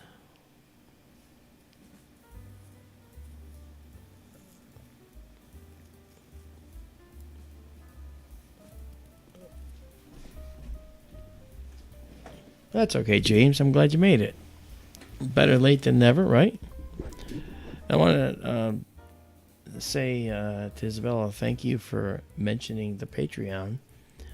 I'm so busy doing this and wrapped up with all this. I've got a big curved screen here, multiple feeds, and it's only getting worse because, as I mentioned right at the beginning, I'm building an all-sky camera that's going to allow us to see all the way around and, all at once. But it's going to be in full high-res color. All the equipment's on its way. Some of it's getting here tomorrow. It's going to be a Raspberry Pi project that I'm going to use with an all-sky software. And it's going to be very, very nice. And it'll allow us to do live views of the sky that look just as good as this because we can process them on the fly in the same way. So it'll be nice. And we'll be able to do meteor watches with it. We'll be able to do all kinds of cool things, and it'll be as simple as going up to our camera menu up here and picking, instead of the ZWO-ASI 183 MC Pro, what'll be below it will be ZWO-ASI 678 MC, and that camera will just switch over, and suddenly we'll be looking at the all sky.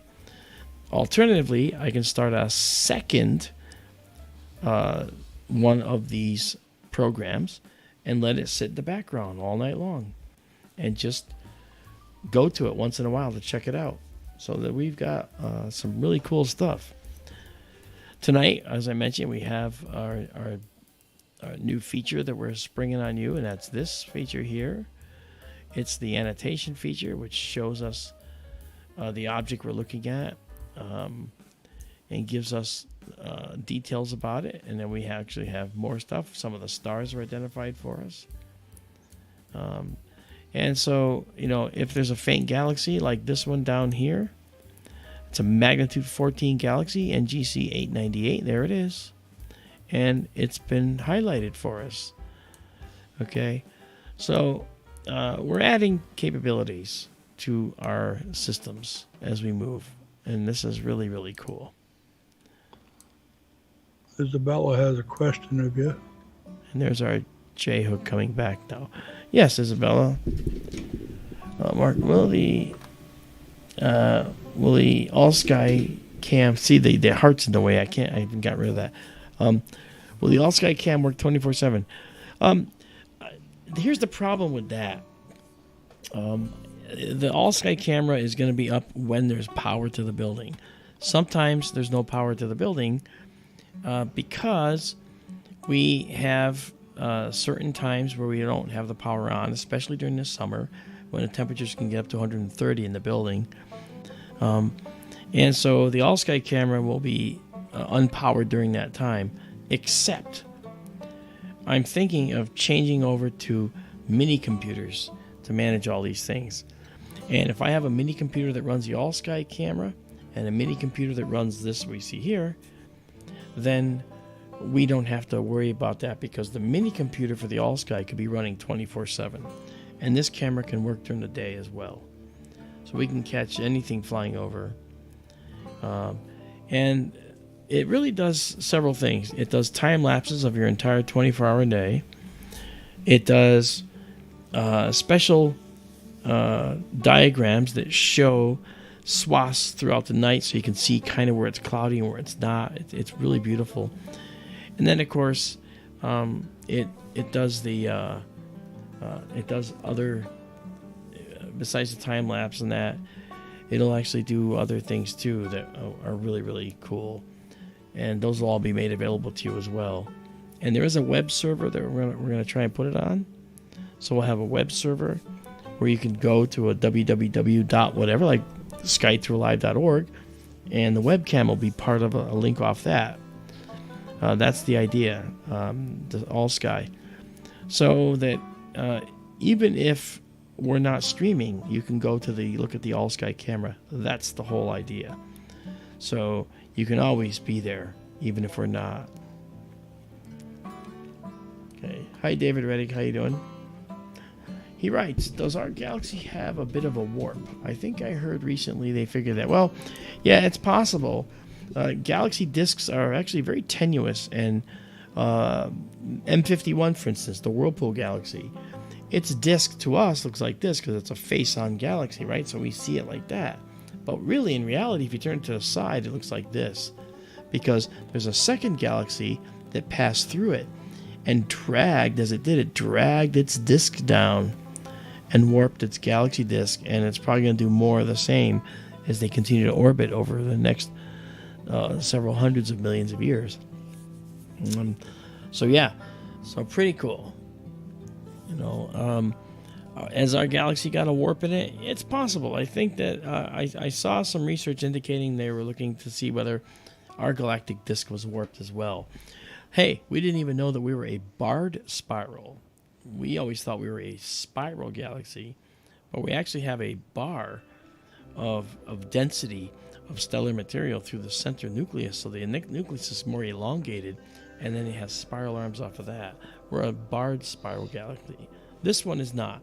This is a spiral galaxy, but we're only seeing it from the edge. Yeah. And Calybos says, please remember to like, share, and subscribe. Subscribers, you got to subscribe to enter a number and have it taken for a contest entry.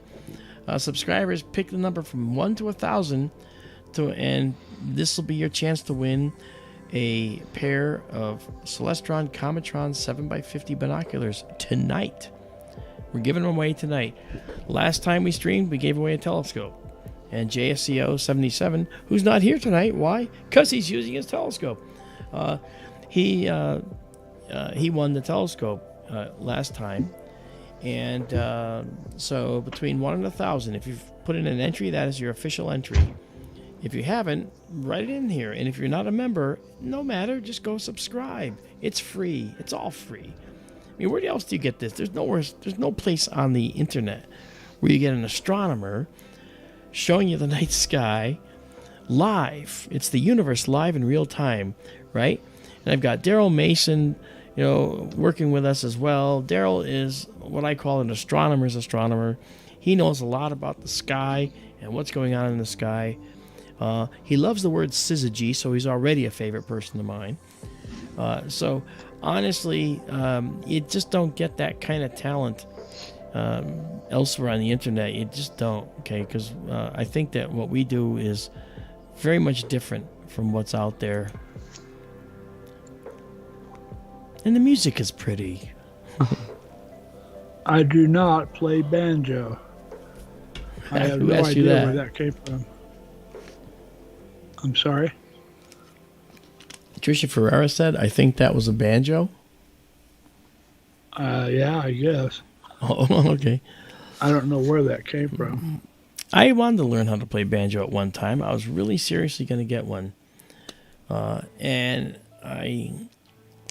I didn't because it was really expensive. And then I realized I couldn't commit to doing the picking. So instead, I went in and became a drummer. And then I started doing the guitar. And that's... So drums and guitar, electric guitar. I had an old friend who was a guitar player, and he picked up the banjo and nothing flat. Some people just have that feeling, We're all good at some things like that. Stuffy, hey, welcome. Stuffy writes 785 for his guess. Dale below writes 218. Stuffy and Dale, if you guys are not subscribed, your vote's not going to count. Your guess is not going to count. Make sure you're subscribed to SkyTour Livestream, okay? And it's free. Just hit the subscribe button. That's all we're saying. So if you do subscribe, then you get a chance to win these binoculars tonight.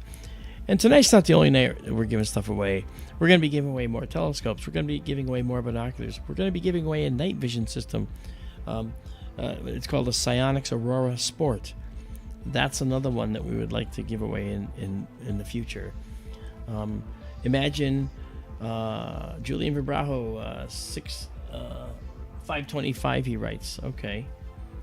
I've seen Julian here before. Hopefully you are subscribed, Julian. I think you are. Stuffy is subscribed. Fantastic. Okay. Francis Palmer, I've seen you before. You're probably subscribed. Francis Palmer says 111.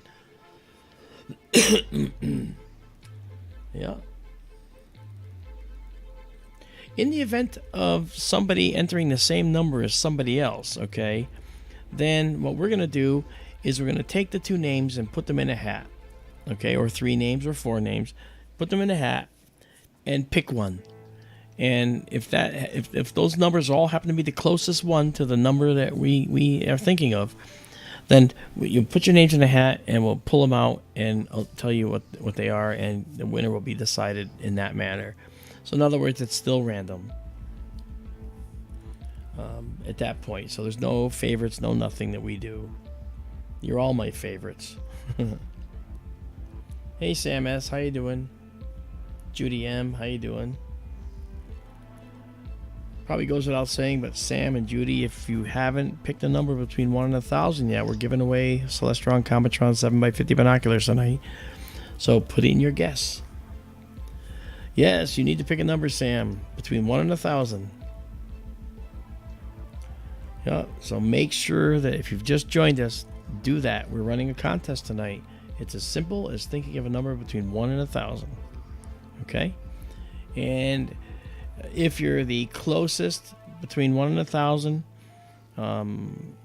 then you can win these beautiful binoculars and enjoy the night sky the way people with binoculars will often do. They'll sit outside and just stare at the night sky and see, wow. Cosmic Ray says, how does one tell if an edge on galaxy is barred or not, especially if the bars along the line of sight? Probably, Ray, probably by density studies of the nucleus. If the nucleus looks elongated, then it could be a barred spiral. But if the bar, as you say, is along the line of sight where the bar is coming at us, then you're right. There's probably not going to be a way to tell unless we can do a study of maybe the movement of gas in the galaxy that might give us hints as to how things are orbiting that galaxy. Or if we can decipher spiral arm structure through other means, that's also a possibility. So there are ways in which to determine whether it's spiral or a barred spiral. And again, barred spirals are just elongated nuclei. But hey, it's still not bad. It's still not. We still do okay. You know what I'm saying? Okay, let's see here now. 891 is said to be an unbarred spiral. Why he asked. Oh, okay, yeah. So they probably looked at this and said, well, now if the bar is coming directly at us, okay, then we might not notice, or we might not know. So we could be wrong about it. But like I said, there are other studies they could do to determine movements of gas, might give clues, that kind of thing. So again, it'll be all a spectral study of some kind. This is pretty. Okay, I'm going to save this here. Let me see if I can get a better color. If you look closely now, some fine details in the dark spiral arm and that hook Mark talked about. But right in the dark lane itself, you see some little star-like objects. Yeah. And looking at other images of the galaxy, it appears those are not foreground stars. Those are actually in that dark lane, or along that dark lane. Wow. Well, how far away is this galaxy? Do you have that at 30 hand? million light years. 30 million, okay. All right. Yeah, if you look here, you can see there's this white spot right there, and that looks like a elongated area of lower density dark stuff, showing some of the stars through behind it. And then this here, it looks like the dark lane is literally getting ravaged by some type of gravitational interaction, possibly. And then here, it disintegrates almost entirely.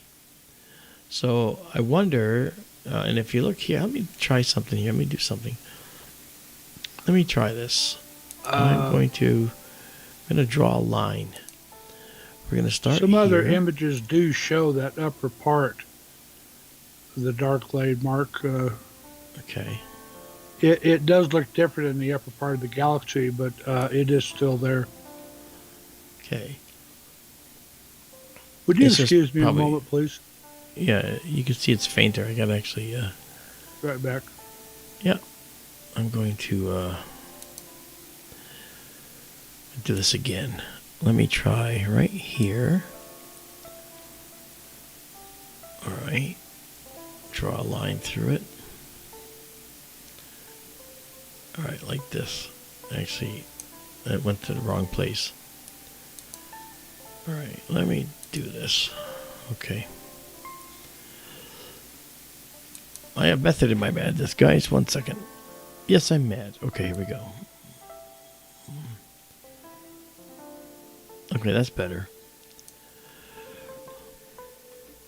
All right, so doing this, you can see that it looks like there's more on this side than this side by a little bit. And that's a pretty good bisection. So it looks like we might actually have some type of disk warpage, tiny bit at this end. Not sure.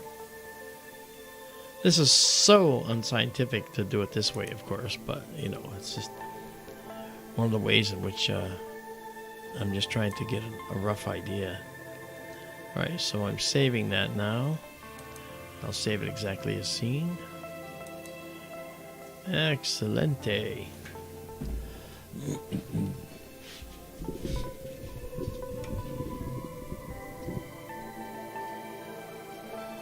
Izabela, you did what I like to do. She basically said, the light we're looking at now from this galaxy, 80 million light years away, is from the Oligocene epoch. And she's right. This is light that traveled for 80 million years. When it left that galaxy, our planet was 80 million years older. And whatever life was here 80 million years ago, it certainly wasn't the advanced form of life we see now, right? It was, the age of the dinosaurs was still in full swing. We saw, at that point, we started to see flowers and pollination was occurring, which was a symbiosis between plants and insects, which very, very important to the development of life. That type of thing started happening. I do an entire history of the Earth talk where I put the entire history of the Earth on a roll of toilet paper, and then I go out into the audience and unroll it. And as I unroll it, there's milestones written on it. So yes, I spent 5 hours setting up this darn roll of toilet paper with all this stuff on it. And when I unroll it, you get to see what's happening. You see all these incredible things that happened here on Earth, all in a nutshell. And what you find interesting is that at the end of the toilet paper, in the last sheet, okay, where we appear is where Lucy, Australopithecus afarensis, appeared, our distant hominid ancestor, is a quarter inch from the end. A quarter inch, 0.25 inches. And about a foot down that paper, a foot further away down that paper, this is where the dinosaurs died 65 million years ago. So in other words, dinosaurs are a foot from the end of this toilet paper, and the toilet paper is 117 feet long.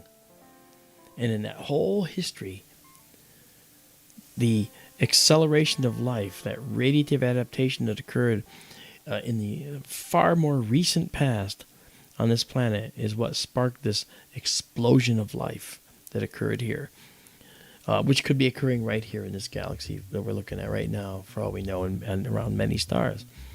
And that life that exploded here did so in so many niches. It occupied so many niches and lost its foothold in so many niches.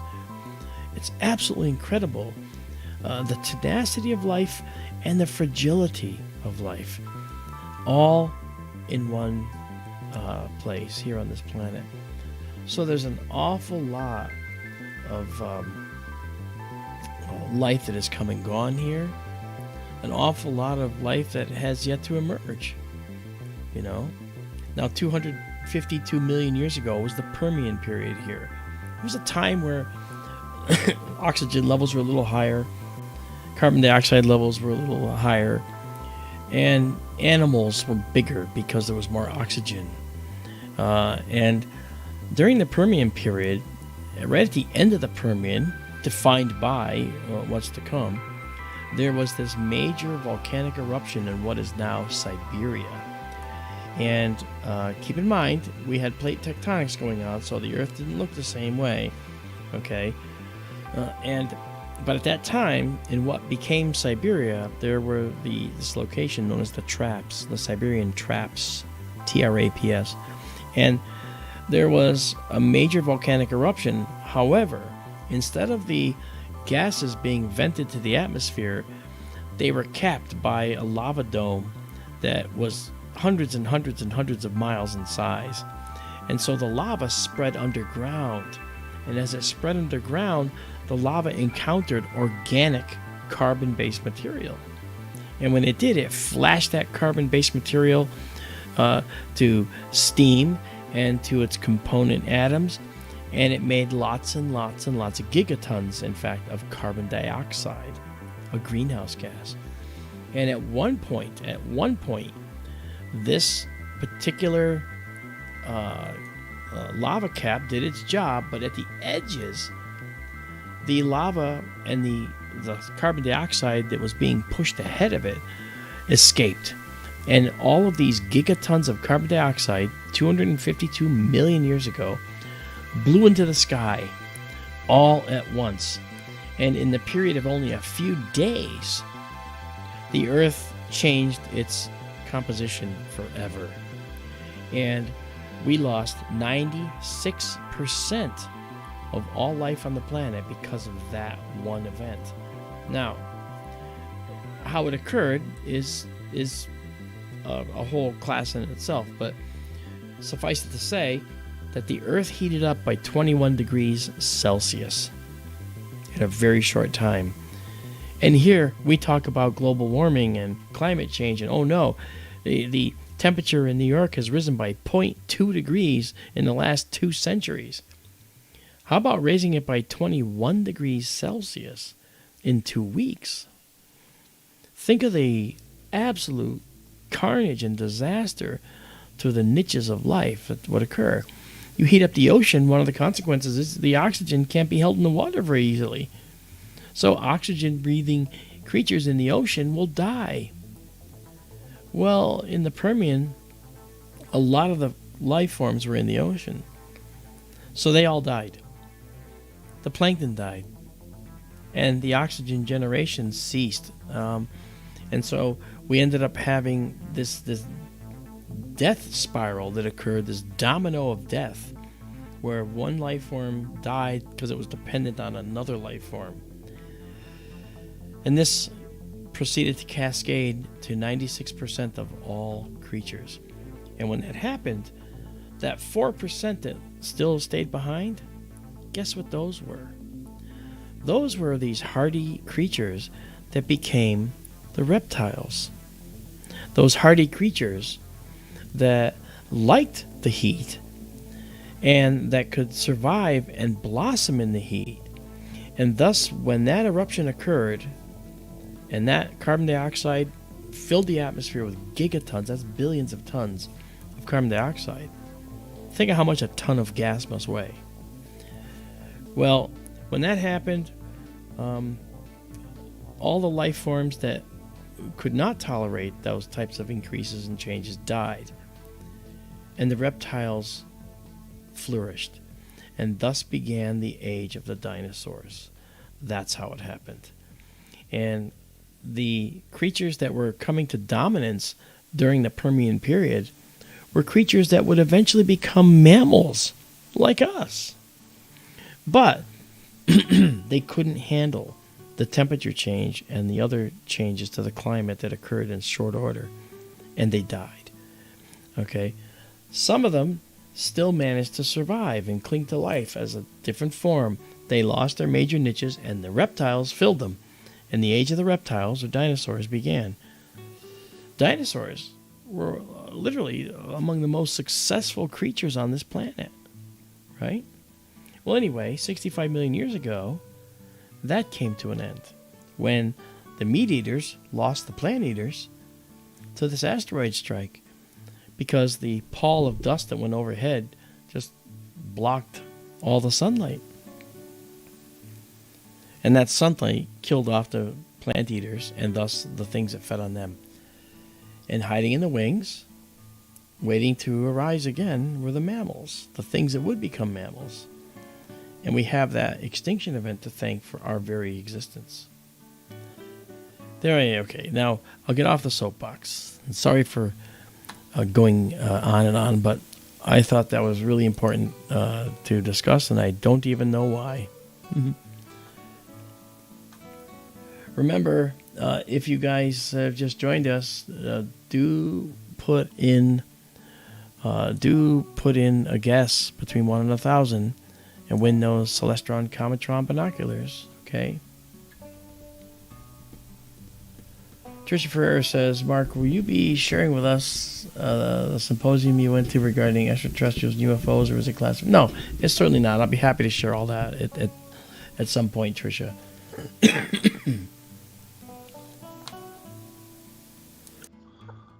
To tag on to what you were saying, Yeah. I mentioned before, there's a geological formation here just immediately east of town called the Corral Bluffs. And it's one of the places in Colorado where what they used to call the Cretaceous Tertiary boundary shows up. It's where the iridium layer is from the Chicxulub impact. And they're doing some really fascinating paleontological work out there. Okay. Looking at what happened immediately after the impact. And basically, they're finding fossils of early mammals after the dinosaurs died off. And in the course of 500,000 years, which is a blink of the eye in geologic time, these little mammals grew from the size of like rats to the size of large pigs. Yeah, voles. They were like the size of voles. You know, like little tiny voles. Yes. That's where we started. Incredible. So just 500,000 years. I mean, they grew the size of like a Yorkshire hog. Well, that's the radiative adaptation I was talking about. Common ancestor, you might have known it as that, or folks listening might know it as that.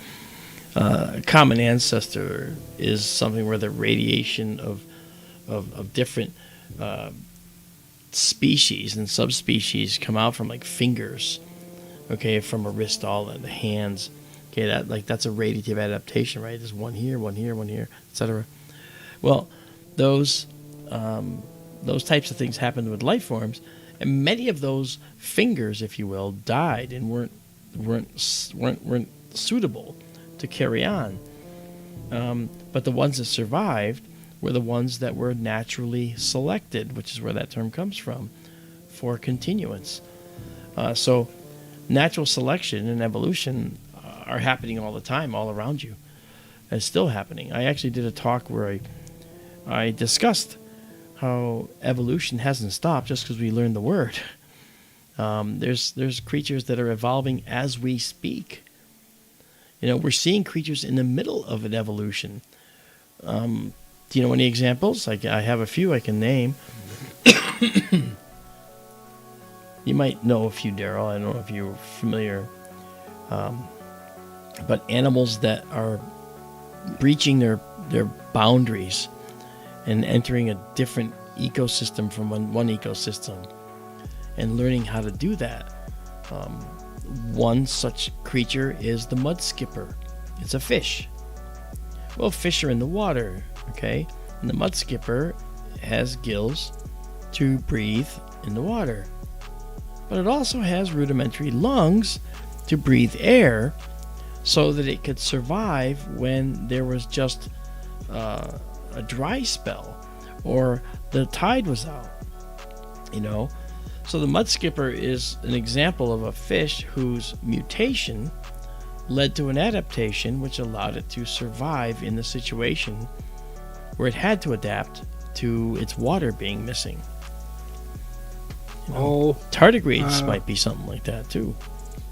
There's a moth in United Kingdom back before the Industrial Revolution.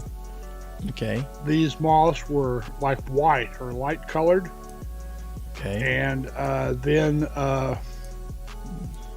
the Industrial Revolution happened, you know, the steam age and burning coal, and all of a sudden the white moths all died out because they stood out from all the coal soot settling on everything, and they evolved to a dark color. And that's fascinating, huh? They went from light to dark, and they did that in like the matter of a generation or two. Wow. Yeah. See, just so they could remain camouflaged. I think that's pretty interesting. That's very interesting stuff.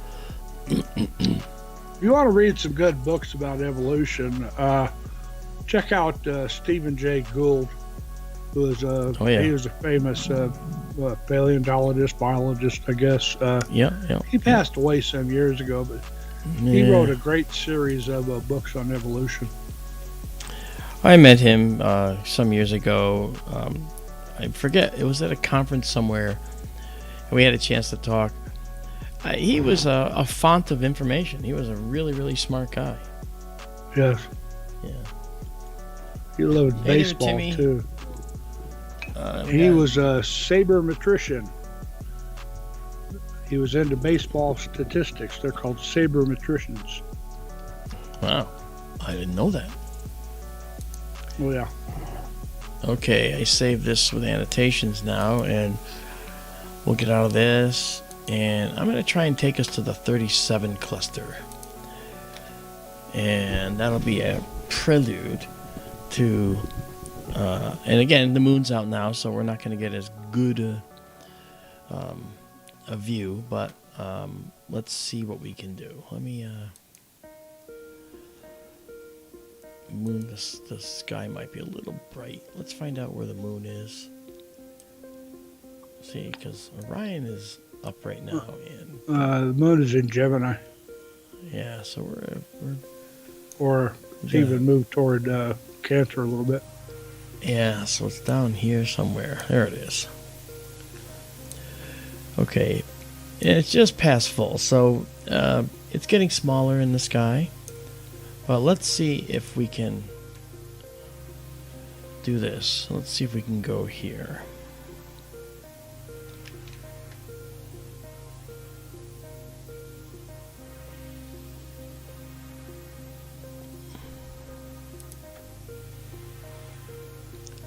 The reason I say let's see if we can is because if you notice, we got the edge of we have the edge here of the observatory to contend with. But we should still be able to get to this cluster. Let me zoom out a little bit. Let's go to auto. And let's do an analysis here and see if we can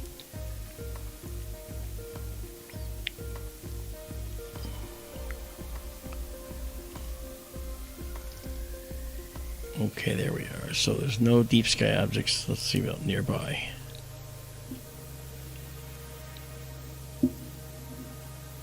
Okay. Let's go find out exactly where we are.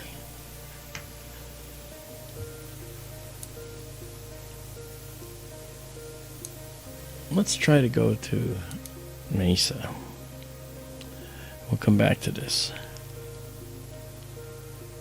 We could try Betelgeuse, I guess, but let's try Mesa.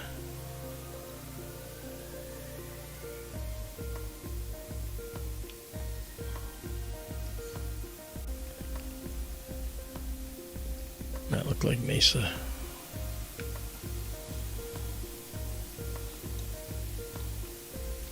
Okay. Let's head east.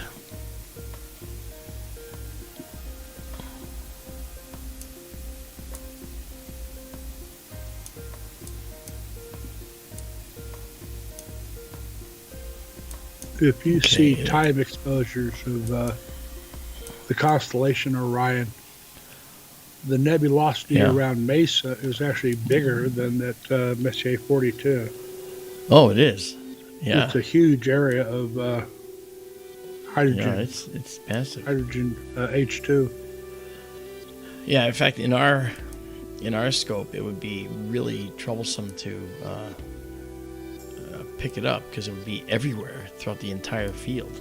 We'd see it and we could catch it, but there wouldn't be any noticeable structure. You know what I mean? It's just not enough. I like small, compact objects too. I guess I want my cake and eat it too. Okay, this is Mesa. So we're gonna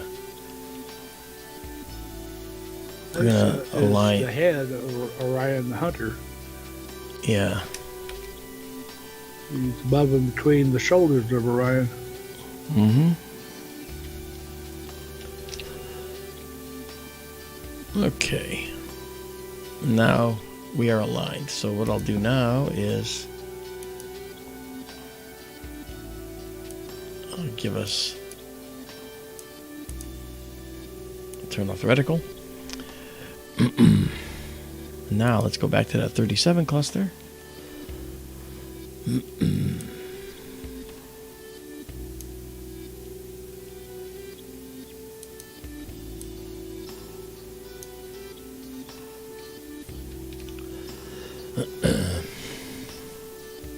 Curious what that nebulosity is there to the upper left of 37.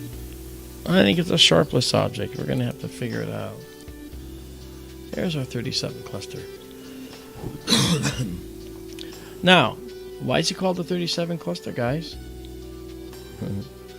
I haven't got a clue. Yeah, right? James Dugan, hello. Welcome to you. How's it going down in Australia?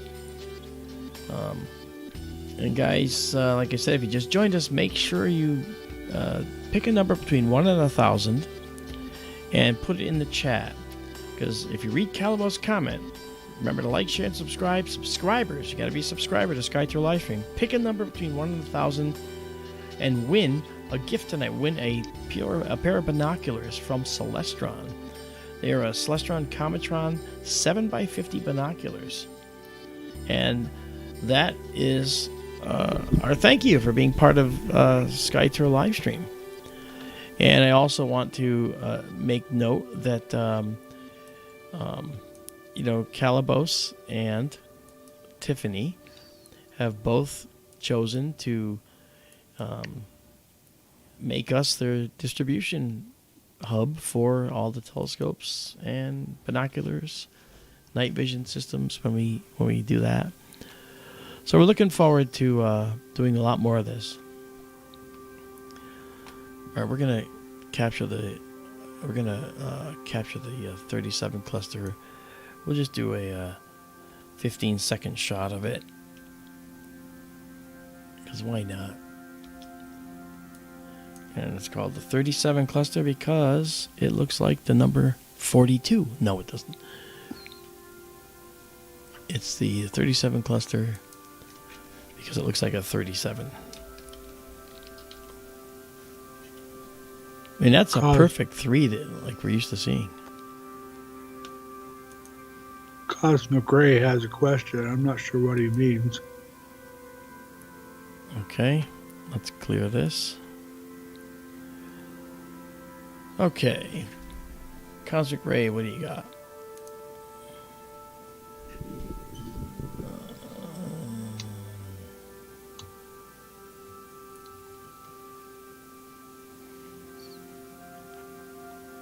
If you had to image southern objects, how would you do it?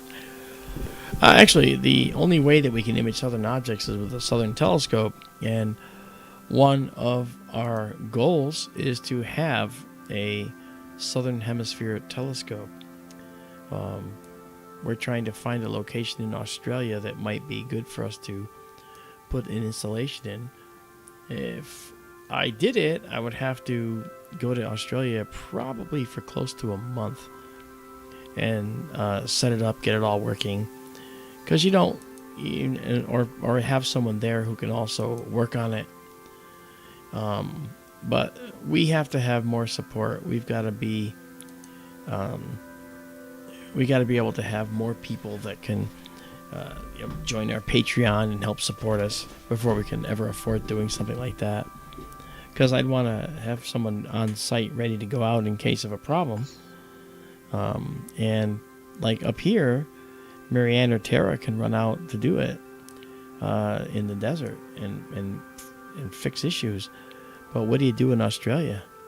Oh, shucks, I'll be back in a week. I got to go to Australia again.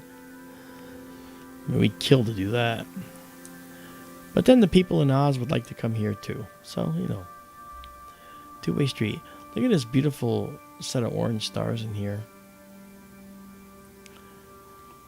And isn't it amazing how that 3 looks just like the quintessential 3 that we often draw? Okay? It's literally a coincidence. And the 7 is a 7 which goes back, down, and then curves. Again, like a quintessential 7 that we see in different fonts. And it's all completely sounds completely, I mean, it's completely random. Unplanned. Okay. Is it an actual star cluster? The 37 cluster? That's a good question. I'm not sure. Let me find out.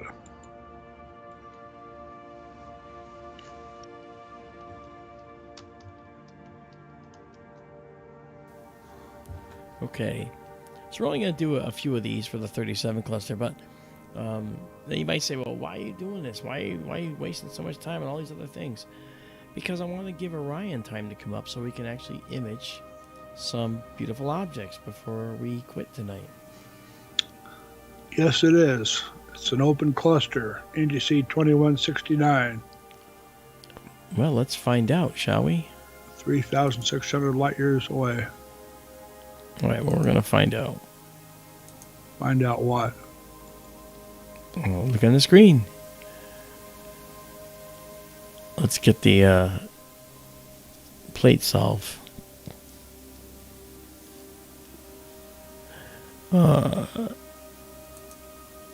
Here it is. Now look at that. It's called the 37 cluster, but this says the LE cluster.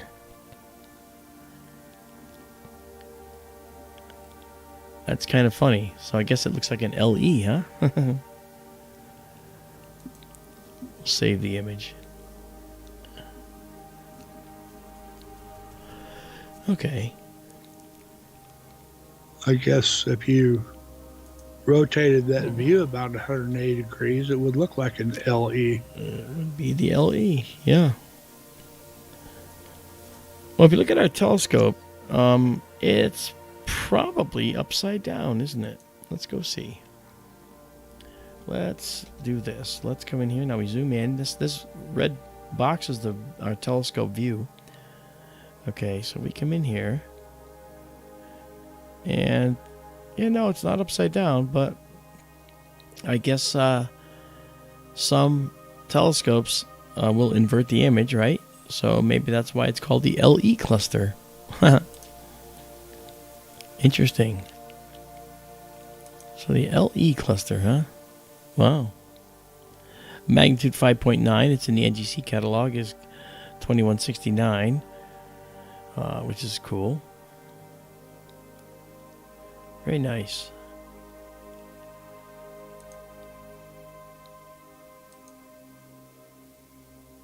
All right. So,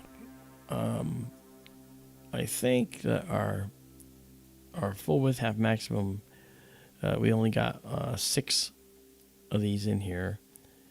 Because I was being pretty strict. I want to stay under 7.18 in terms of our diameter. And you can see it's going to come down. It may very well come down some more.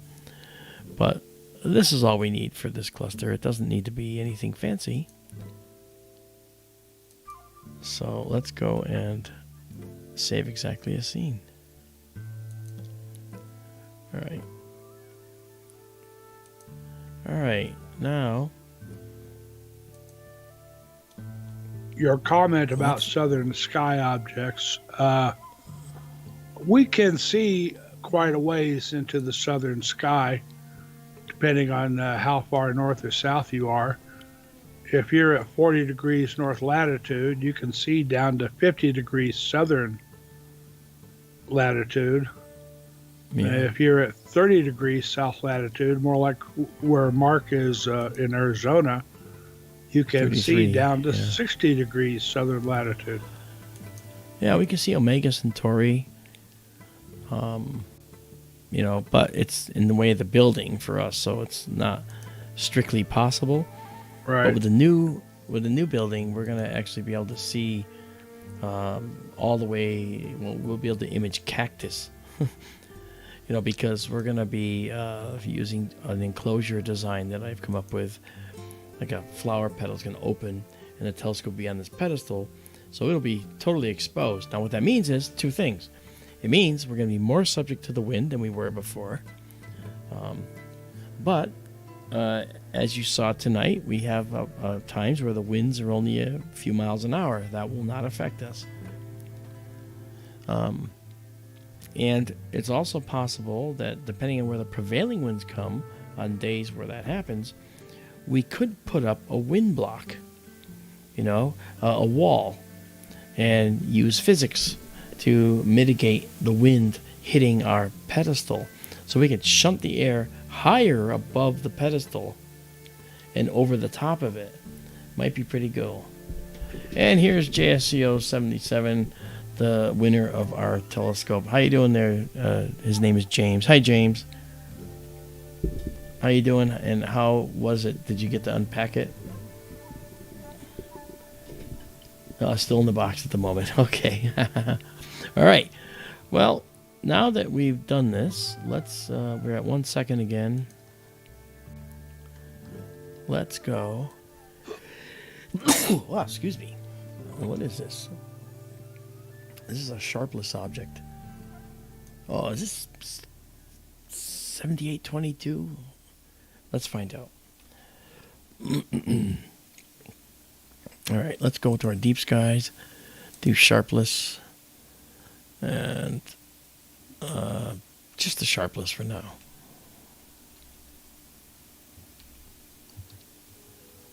Oh, it's Lowers Nebula. We did this before, remember this? Yeah, it's in Orion. We've done this before.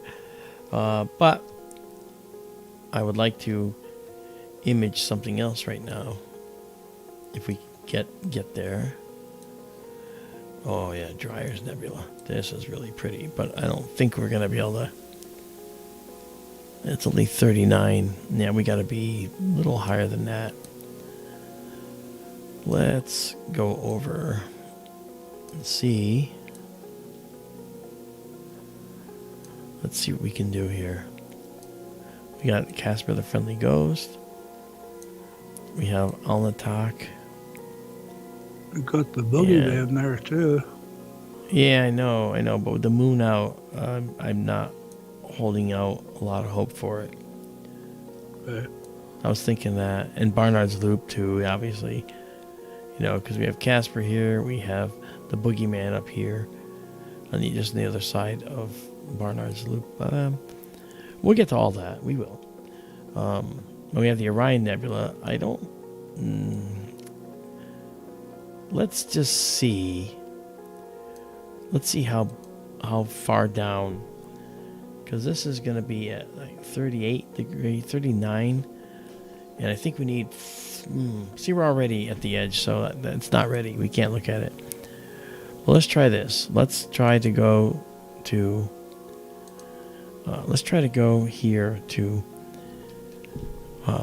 the horse head and see if we can actually see it. We might luck out. There's Alnatak. There's the flame. I think we just might luck out. Okay, this is Sigma Orionis right here. But wait, why don't I just see if we can do this now? And get this to figure it out. So right now it's solving, okay? So this is the last one we had, but there we go. So now you see Sigma Orionis here, the Hipparchus star 26,549. Alnitak, which is a Hipparchus 26727. They call it the Tank Tracks Nebula instead of the Flame. See that? Huh. That's kind of crazy. And that's a reflection nebula. The actual, that's not the actual Horsehead.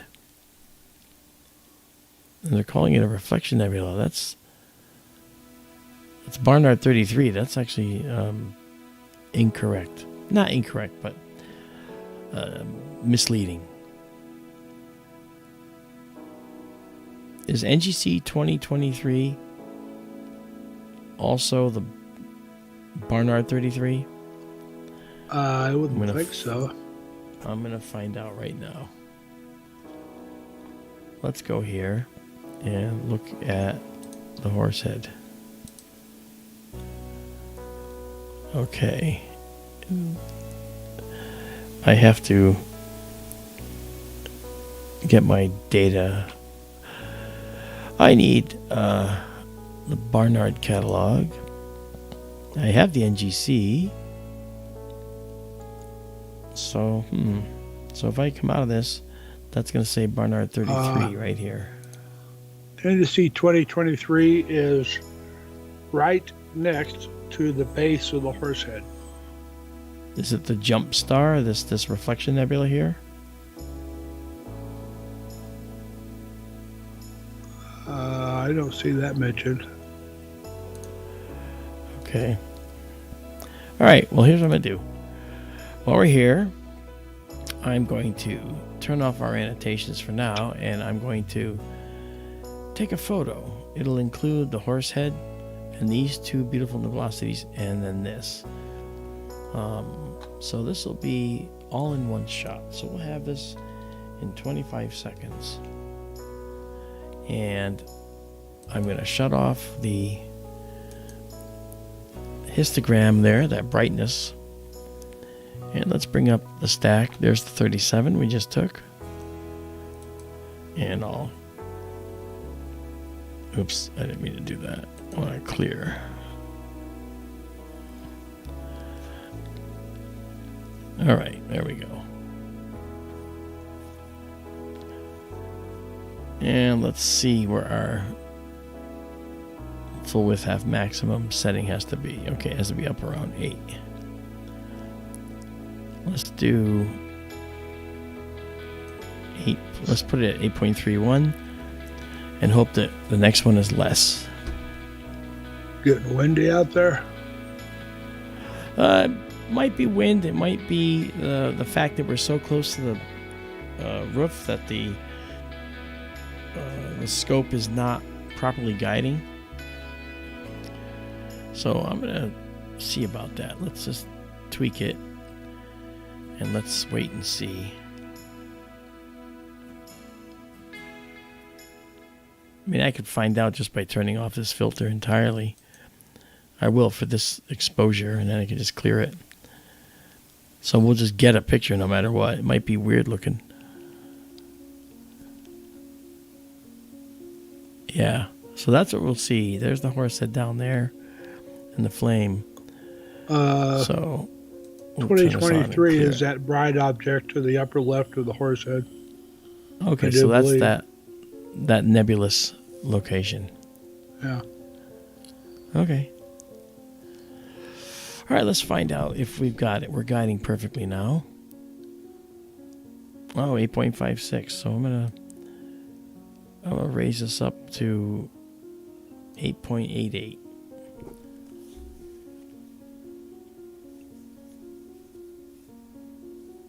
We are close to the celestial equator, so any differences in guiding are going to be more pronounced than when you're up north.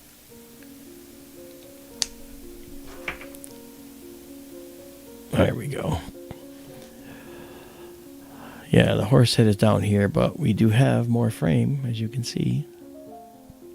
Oh, there's Sigma over to the bottom right. Yeah, I'm going to maximize that in a minute. I'm just going to do this and get rid of the cast. There we go. And the little nebulous Now area is just left of center. That's indice That's right. 2023. This is it, yeah. And this is Barnard 33, which, if we look here,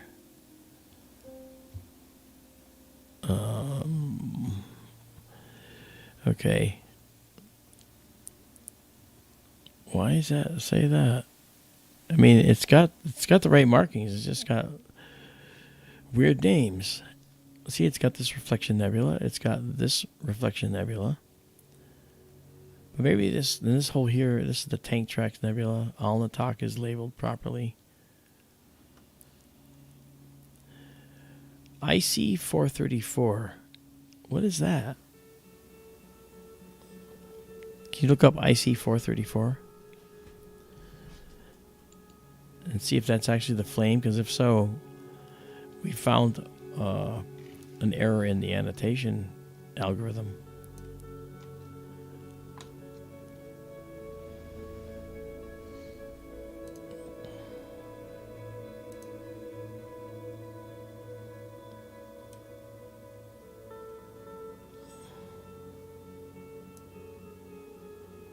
Okay. According to this, IC 434 is the bright nebula that the Horsehead is silhouetted against. Okay, good. So that's... Oh, you know what? I know why this isn't doing this. Some of the dark nebula, the annotation does not name. And that's why the Horsehead Nebula is apparently being ignored here. I read that. I should have remembered that. Sorry. Yeah, but you're right. I mean, the Flame Nebula is the upper left of Alnitak there. Yeah. Yeah, it's looking nice. I'm going to... I'll just save this annotation here. And then I'll get rid of it so we can enjoy the building to a really nice piece.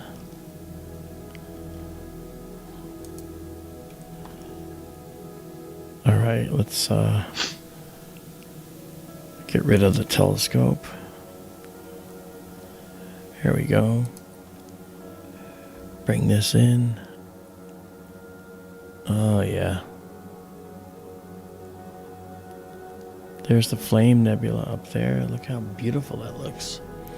This is all one big molecular cloud. This is not a void or a lack of stars. It's a dark, dusty region of the galaxy.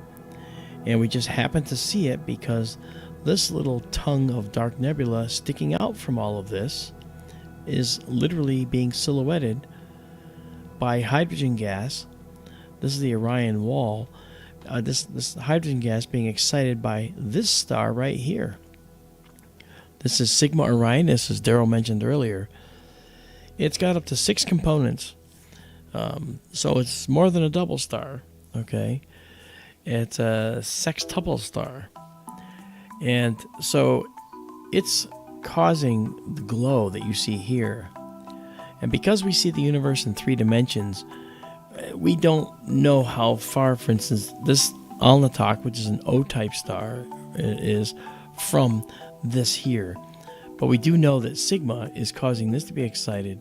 And Alnitak, if I recall, is involved in some fashion with what's going on here. Or the stars that are causing this to glow are deep inside this black part. I don't remember. I'm sure that's something you can dig up for me, Darrell. You don't remember what? I don't remember if Alnitak is exciting the flame. There are stars inside the cloud. That's my question, right? Yes. Yeah, okay. I kind of remember that. But Alnitak is going to be a short-lived star. It's only been here for a few million years. And it's only got a few million years left. Stars live billions of years in general. In fact, the red stars, like when we look in this view, many stars have this red appearance. Some of those stars are reddened because of the dust, like this one, okay, and some of these maybe, but some of them are red because they're M-type stars. They're actually very, very dim stars, and stars like that, those stars have existed since when they formed. Not a single one of those stars has died yet, because they actually last trillions of years, and the universe has only been here billions of years. So what that means is that those red stars, those red M-class stars, the dwarfs, the tiny ones that are just little percolators in the universe that are converting hydrogen into helium, those little stars, when they were formed, they live so long that none of them have even died yet, because the universe isn't old enough. They will continue well beyond. Look at this beautiful interplay here. Gosh, that's beautiful. I'm gonna try an enhancement here that might help to alter. I'm gonna try this bilateral filter to try and soften that. Oh, Look, he says that Alnitak is illuminating the Flame Nebula. who said that? Wikipedia. Oh, okay, good. Thank you.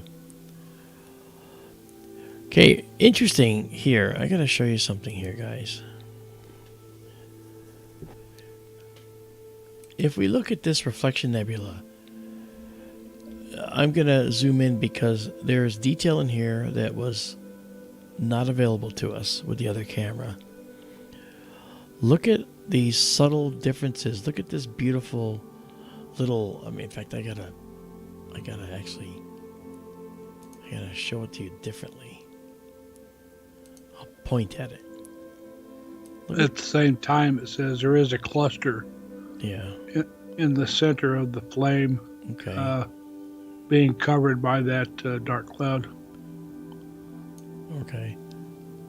All right, that didn't work. I was trying to show. Right here, you see a knot of dark material. Okay. So let me show you again that it's right here. And that dark material right there, that knot, that's really fascinating. This has never been available to us. We haven't seen this before. Okay. This finger we have seen before. This beautiful little finger looks like a pillar almost. But the detail next to it has not been available to us before. So we have not ever seen this little detail right here. So there's a lot of detail in that one little area that is way more than we've ever seen before.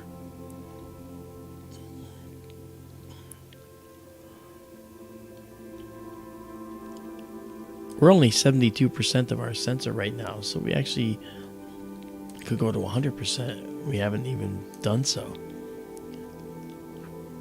Look at that, a little tiny star here at the top of the horse head. Look at the wisps coming off here. Tiny. There's one in his nose also. That's right. Wow, you can see the discoloration here of the lighter material that's starting to scatter some of the light from Sigma Orionis and make a little bit of a bluish cast to the top here. Wow. Sigma is no slouch in the eyepiece. The multiple star system, they're illuminating the Orion wall and shadowing the horse head. Yeah. In the eyepiece, Sigma is just, it's stunning. It's like a jewel. All the stars together. Now, if you see this, guys, what you notice, there is more than just the horse head sticking out. We have this piece. We have this. This, you'll notice that it's sort of bluish. Okay, it's doing that blue cast. Now, down below here, there's more, but you can see this really fine structure here that's just forming now.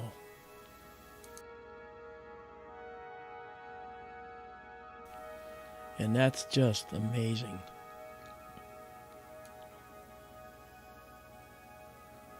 Notice there's a star that's visible right there inside the mane of the horsehead. Notice this lower density area of this dark nebula in here. This is all dark dust, micron-sized dust particles that have attracted other compounds and other molecules.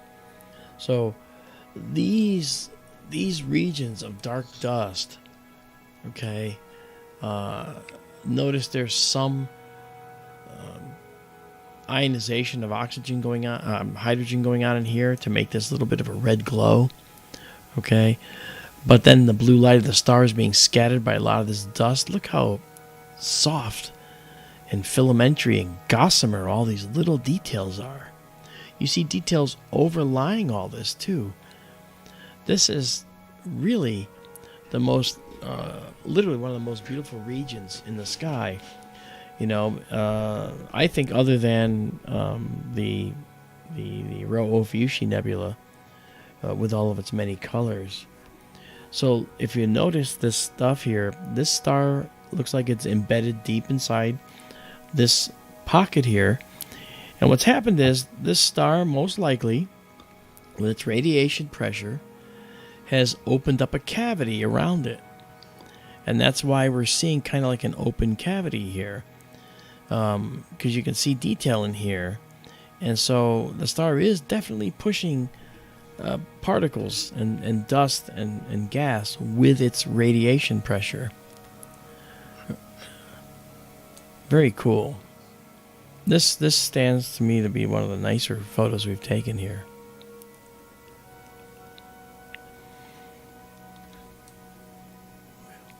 And the Flame Nebula up here, wow. The subtle detail in here is just astonishing. All this little detail. What is the happy details? Don't forget the contest, guys. Number between 1 and 1,000. Be the lucky winner of those binoculars. The article on the flame has a multispectral image from Chandra X-ray and Spitzer infrared data, seeing inside that, and there's says there's a cluster of like 800 stars inside what the being blocked flame by that cloud. Yeah. Yeah. Yep. Okay, let's bring back our stack here. We'll dock it back up. Okay, we've done 28. We'll go to 30. Let me bring back the telescope here. Here we are. Science Bob, I haven't seen you for a long time. It's good to see you, man. How you been?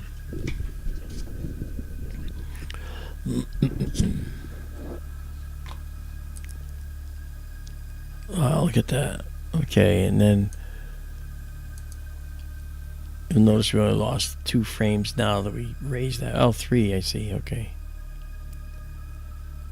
Lingering on 29.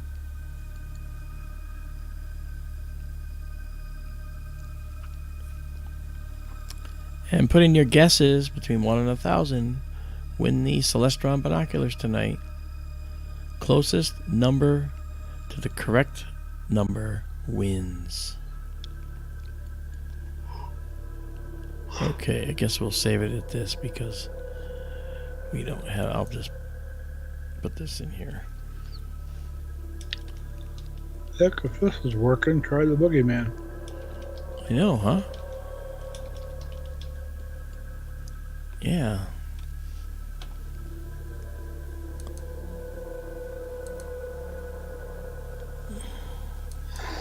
Excuse me. Okay, Rosette Nebula. Directly as seen. Alright. So, once again, let's just jump out. Hey, we got our 30th. Okay. Just to be fair. I'm going to save it. Save it exactly as seen. There we go. Yes. Alright.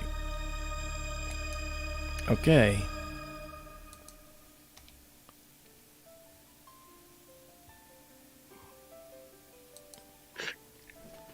Excuse me. Alright, so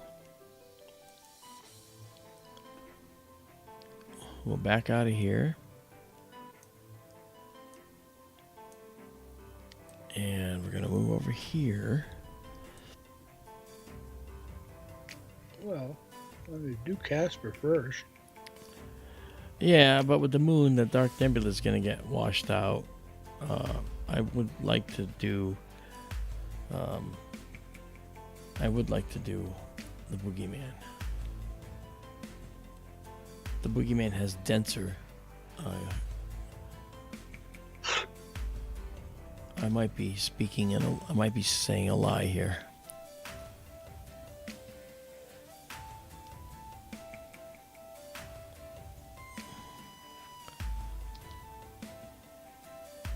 Okay.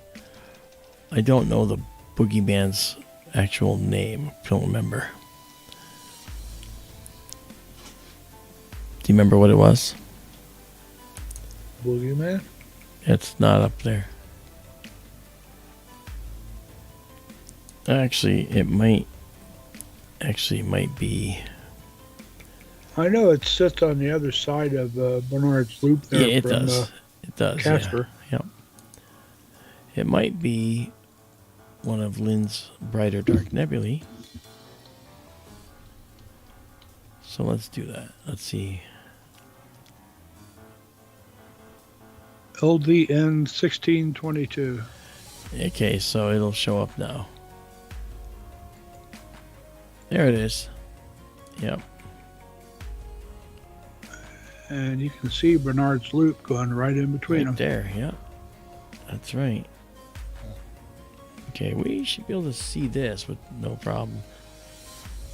Our filters cut through the moonlight really well, so that looks pretty good.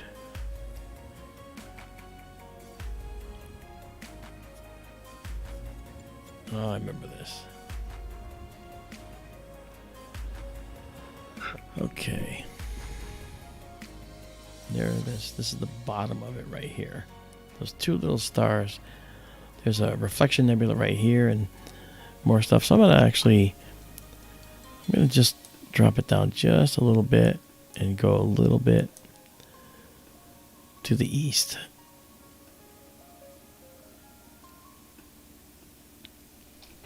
Right like that. I'm probably going to bring it back up because it's... There we go.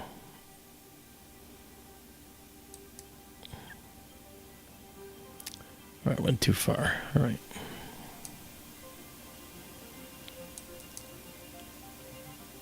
Okay. All right. This next jog should be good, and we'll try it.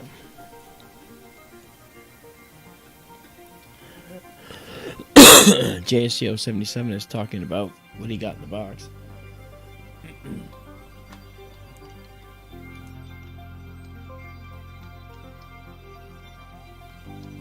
That's really good. Okay. We're guiding. Let's actually try a 25-second exposure here, Darrell. And then bring up our stack.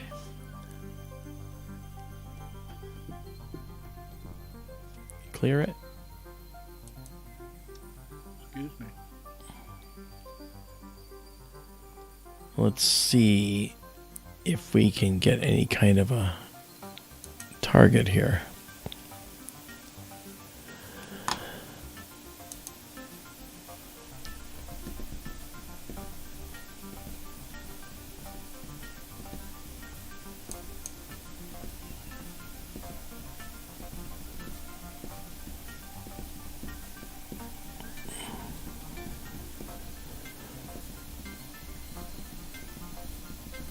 Well, it just has the Hipparchus stars. It doesn't have our object here. I gotta kill this here. This is too much noise. And let's go back here to our histogram. I think I see it down here. It is. Okay. And now let's do this.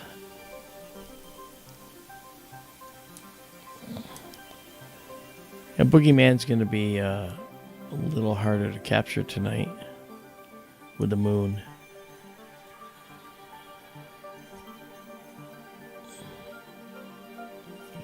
You know what I mean?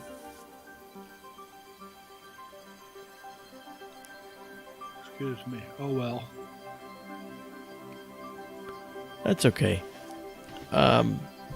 We'll wait until we don't have the moonlight to contend with, because the moonlight, like I said, is fighting with our very, very dim, dark nebula. So it makes it hard.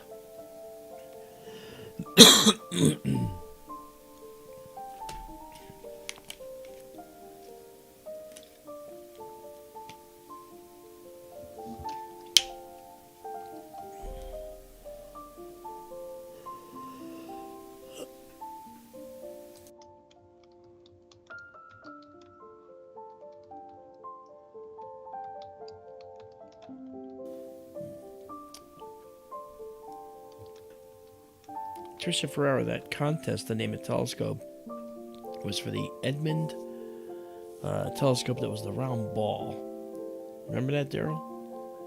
Portable. No, was that it? Edmund Scientific Portable. It was red? Yes. Yeah, that was the contest that attracted so much attention.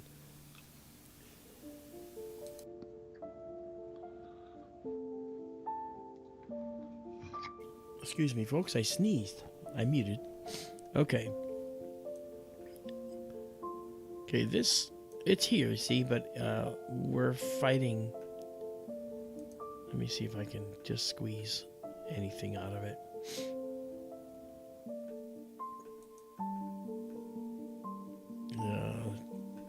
It's right here. You can see it, but it's hard because of this moonlight. Move so on to something else. you gotta move on. That's it right there. It is, yeah, right there. And it's got this little thing at the bottom here with the reflection nebula. Yes. All right, folks. Well, we gave it a try. We'll be back with the dark of the moon, and we'll capture that in unprecedented detail. Promise. You know, we always do. Okay, let's. Oh, look at, we got a spider. See our spider? Look at him up there. He came into the view a little bit. He was being a movie star. You see the web. Yeah. We can look at next. I don't know. Maybe you can get Casper. I think we'll see the same issue there. All right. I was thinking of something else, but I don't know. We might just capture it. Might just catch it. Let's find out.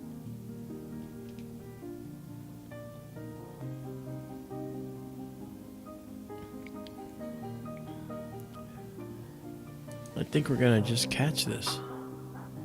Rosette? Yeah. I think we're gonna just catch it. There's the cluster. Right there in the center. Boom. Now let's go east a tiny bit.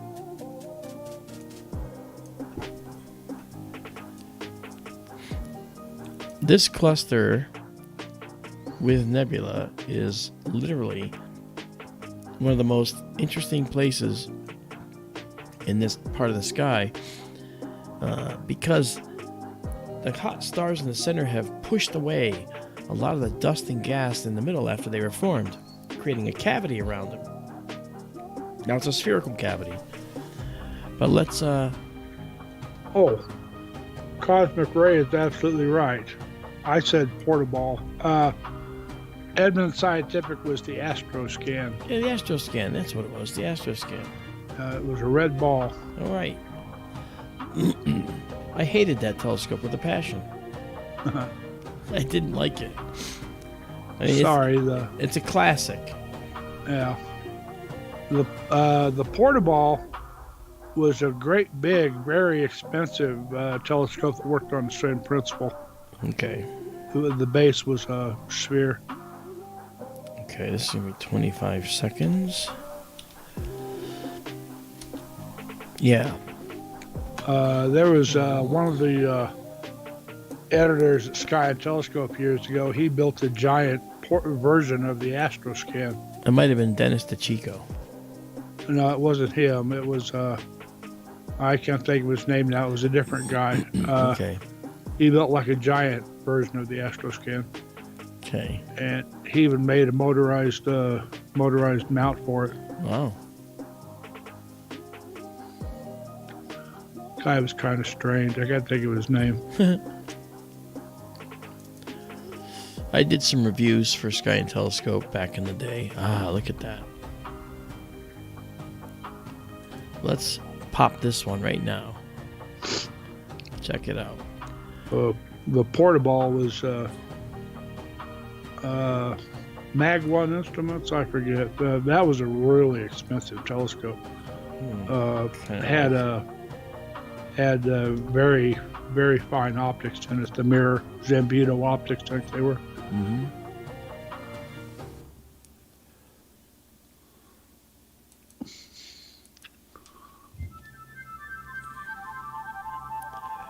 Well, folks, this is the Rosette Nebula. And if we bring up our identifying annotator, I bet you it'll pick it right up and name the cluster. Yep. Yeah. Name some of the stars, the Hipparchus stars that we see. The Rosette Nebula. And it's NGC 2238.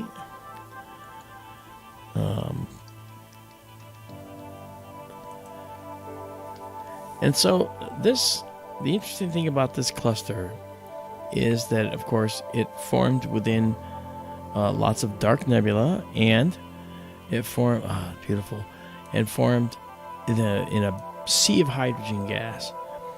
But you notice that there's a round hole here.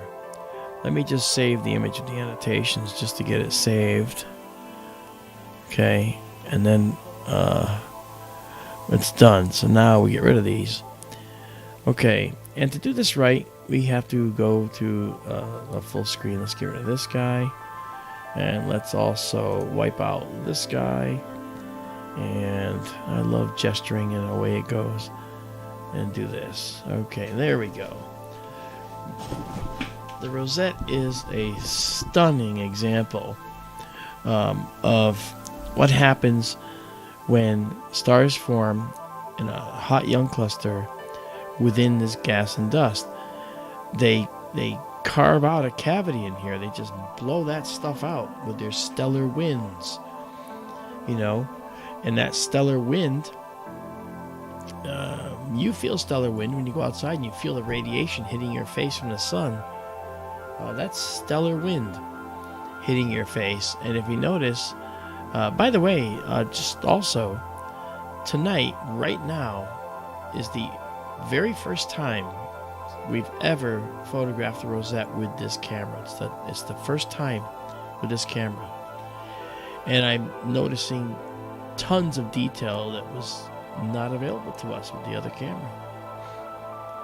Look at this subtle detail. Oh, we'll get up in there in just a minute.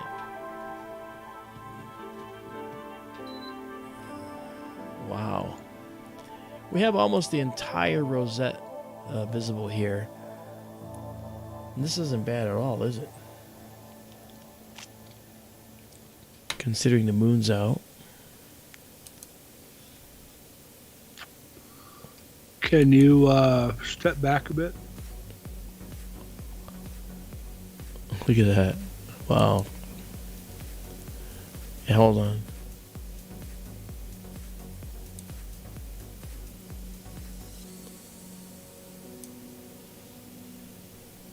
Just a second.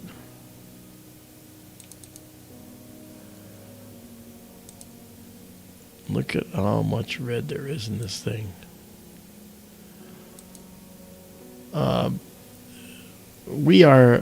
This is almost the full screen here, the full image sensor. So there it is. That's why I wanted to align and get it perfectly done, because I wanted to get it right in this middle. So we're missing a little at the bottom and a little at the top. Nothing here, but a little on the side here. Not bad, huh?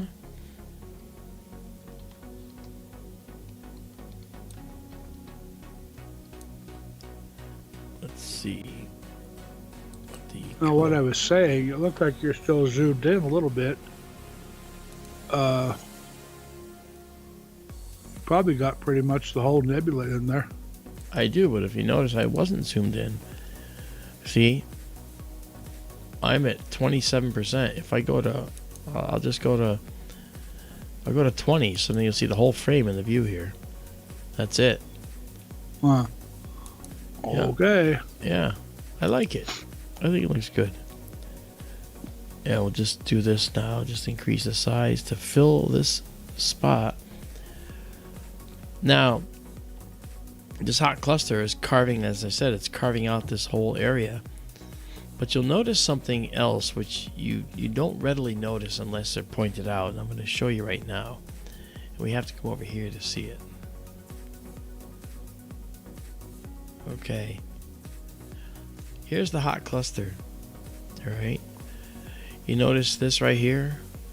What is that? That's a pillar. What's this? This is a pillar. What's this? That's a pillar. Why are these pointing at the stars? Well, remember how I said these are carving out a spherical cavity around themselves? Well, the radiation is also trying to push through this nebula, and as it does, it reaches points where the matter is pretty dense. Like the end of this particular guy right here, this pillar, this end is particularly dense. So the starlight is striking this, the stellar winds are striking this, and it's trying to evaporate it and push it away, but it's too dense. So it manages to evaporate the stuff around it, but the stuff at the beginning and behind it directly are not evaporating because it's in the shade of this more dense area here that won't evaporate. It's like you're standing behind a concrete pillar when the wind is blowing on the other side of it. You feel much less wind because the pillar is blocking it. Well, this pillar right here, this end is doing the same thing. So is this. So is this. So we always see pillars in these nebulae where we see hot star clusters evaporating things around them. We see pillars quite a lot, and we see them here. Same thing. Same thing as the Eagle Nebula, the pillars of creation. Precisely correct, Darrell. The pillars of creation are created the same way. And now we come up here to the upper right, and now we're seeing other forces in play, and we're actually seeing some other things going on here. This stellar evaporative cavity here is great. The stars are very, very efficient at evaporating and pushing away the stuff in there. They've pushed this dust away, and some of it has been left behind, like here. Okay, this stuff has been left behind. Why is that? Because what's left behind here are these little globules. These globules, like the tops of those pillars, are dense areas that could not be pushed. The stuff behind it could be pushed away because it wasn't as dense, but this couldn't be pushed away. This is known as a Bok globule. Bart J. Bok was an American, or not American, he was an astronomer who discovered the Bok globule. And I was fortunate enough to have classes with Bart J. Bok and learn about this directly from the man himself. And these globules are the source of potential new stars eventually, or stars and planets. So this is the new fertile region within a cluster where new stars may form, new solar systems like our own. Okay, so that's happening here. And then areas like this are just stunning. All the gossamer wisps of nebula here that are being eviscerated by the hot radiation from these stars. These stars are really truly shaping this stuff, you know. Now we don't know whether that stuff is just going out directly to the side or toward us or away from us or a combination of all three, but it can be. The universe is 3D, so this cluster that we're looking at and this nebula associated with it is in 3D. It's a 3D object, okay? So that subtle blue cast in the center, that's from the moon. The moon is actually not that far away from all this right now. Let's see if we can...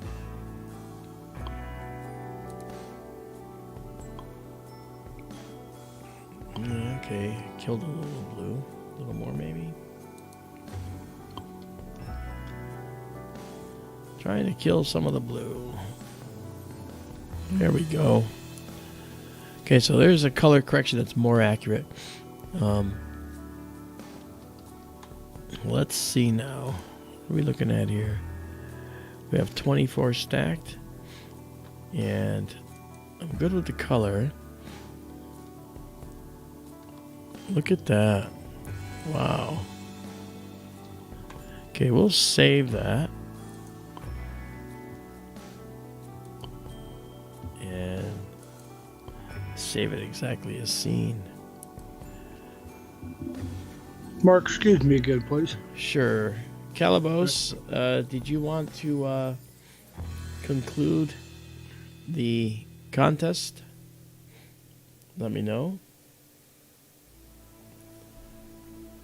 And if you've been following the chat, I imagine that you would be willing to tell us who won. I'll stick around a minute and find out. Okay. Proud, I already picked 42. Yeah, you picked 42.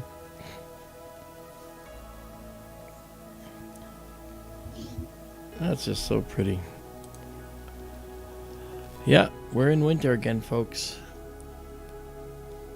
Nebulae galore.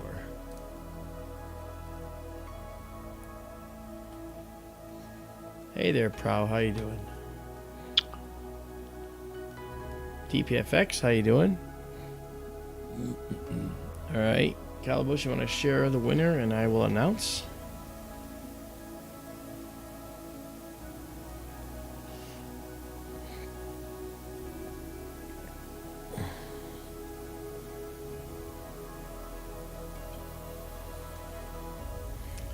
Okay. I mentioned to you guys before, if you're subscribed to SkyTour Livestream, then you can put in a number and win. If you're not, then even if you're close, you don't win. So make sure that you do subscribe. Okay, and I have to see if I can. I don't think I can quickly figure this out. But we have two possibilities. And I do have a winner here. So what I have to say right now is okay, the contest is closed now. We have all the entries.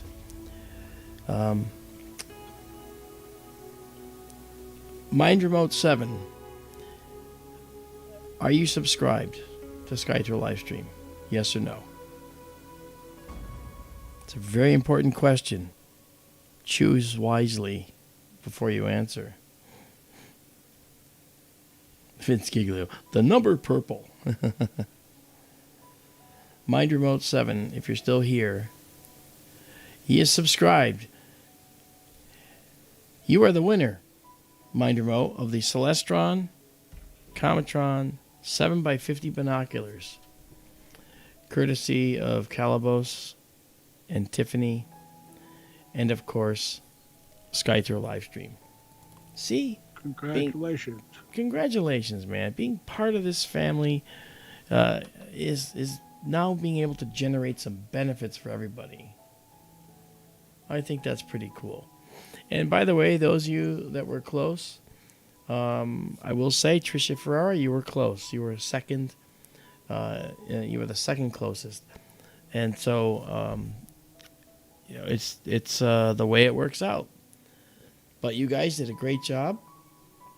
Congratulations to you, Mind Remote 7. Go up to skytourlive.org up there and make sure you send me your information. Okay, your actual name, your address, and we'll get this set of binoculars out to you, okay? So please do that. Alice Pooper, I didn't even see you guess, so don't say you didn't win anything. If you guessed and I missed it, I'm sorry. Okay, now excuse me, please. Okay, Darrell, you go ahead.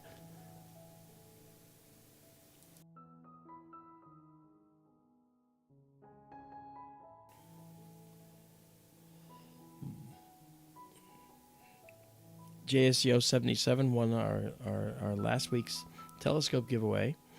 Mind Remote 7 has won the binoculars, the Celestron binoculars. If they're Celestron, they're quality. I can promise you with the binoculars, so that's great. We don't deal with crap here. You get good stuff, And our thanks to Calybos and Tiffany. The number was actually $9.99. Did you see that? How about that? So, C&D Boy says, I was going to say that, but you didn't. Yeah. So anyway, you guys, hopefully, you guys, if you're not subscribed, do subscribe. James Hyatt, he was only 400 off. By the way, when we go to Contact in the Desert, which is going to be up in June, I believe, early June, if I recall, Calybos will be there, and Tiffany will be there, and they will be giving away multiple telescopes there, and that could be through us, or it could be them as well doing it, but I do believe that we're going to have a lot of fun there as well. We're also going to be doing more giveaways here. It's not the end of things. We gave away a telescope last week. This week, a pair of binoculars. Who knows what we'll be giving away in the next stream or more. So just keep coming back, guys, right? June 1st, that's right. All right.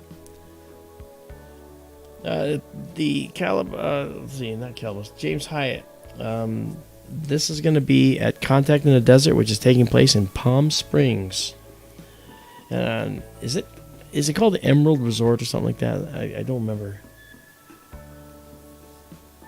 Yeah. I'm not sure. It's in Indian Wells, California, yeah, but it's near Palm Springs. Yep. So anyway, I'm really happy. Mind Remote 7, well done. And I'm going to let this mature a little bit. I'm gonna get rid of our. For having the moon out, this doesn't look bad at all. And a question was raised by Genghis: did anybody ever guess the number of bottle caps in the door of the SkyTour live stream observatory? Because that was going to be another one of the contests, and that was going to give you some SkyTour live stream swag. However, no one did ever guess that one, but we could rejuvenate that one, and maybe we'll make that contest for something really expensive, and then you're all sure to participate. So guys, what do you think? Is it a good night? I think it's pretty good. Even with the moon, we're getting beautiful shots like this. Look at this. Just stunning. Yeah, the new parameters and the new setup are worth their weight in gold. Holy cow, I've never seen this looking so good. Let's monkey with this. Okay. All right, let's look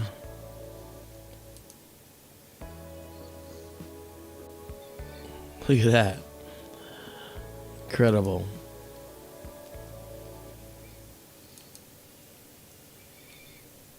Wow.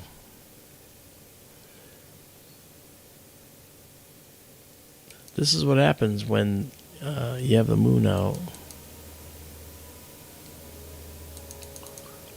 So as green as you had that a moment ago, Yeah. is that a fair representation of the O3 in the area? No.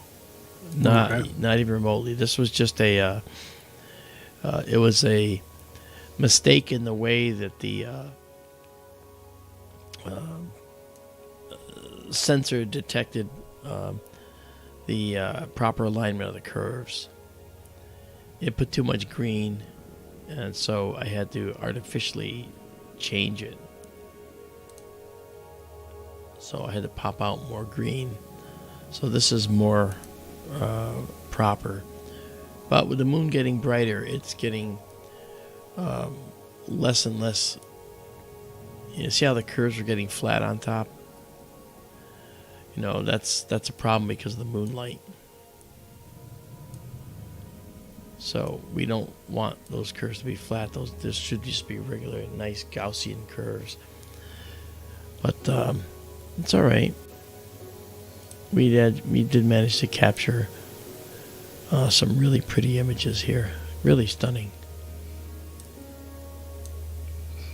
Well, I still think the color seems to pop more now. It does. I agree with you, actually. And I like the fact that we can zoom in. And again, this is the first time the Rosette's been done with this camera. Yeah. But look at these pillars. They are literally sitting in front of this red nebula behind. And you see, this looks like you're falling deeper into the hole. Could all be an illusion, but still. And look at these separate little wisps of black dust here. These separate little wisps, all again segregated and separated, eviscerated by these young hot stars. Wow. All right, we're gonna save this right now and then save exactly a scene. And we're gonna go out to our auto mode, which is gonna make it look small. There it is. And then what we'll do is we will come in here and save it with annotation again. Here we are. So So, what's actually and- saved is what you're about to see here. That's what's saved. Now, the red circles and the red lines are a little hard to see in here, but they're still there. You know? Did you just double the load on your server?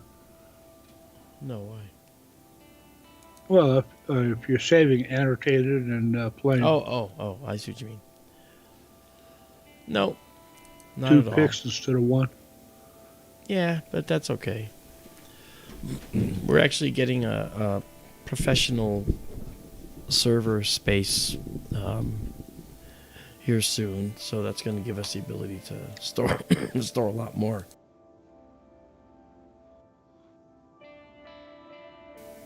All right, folks.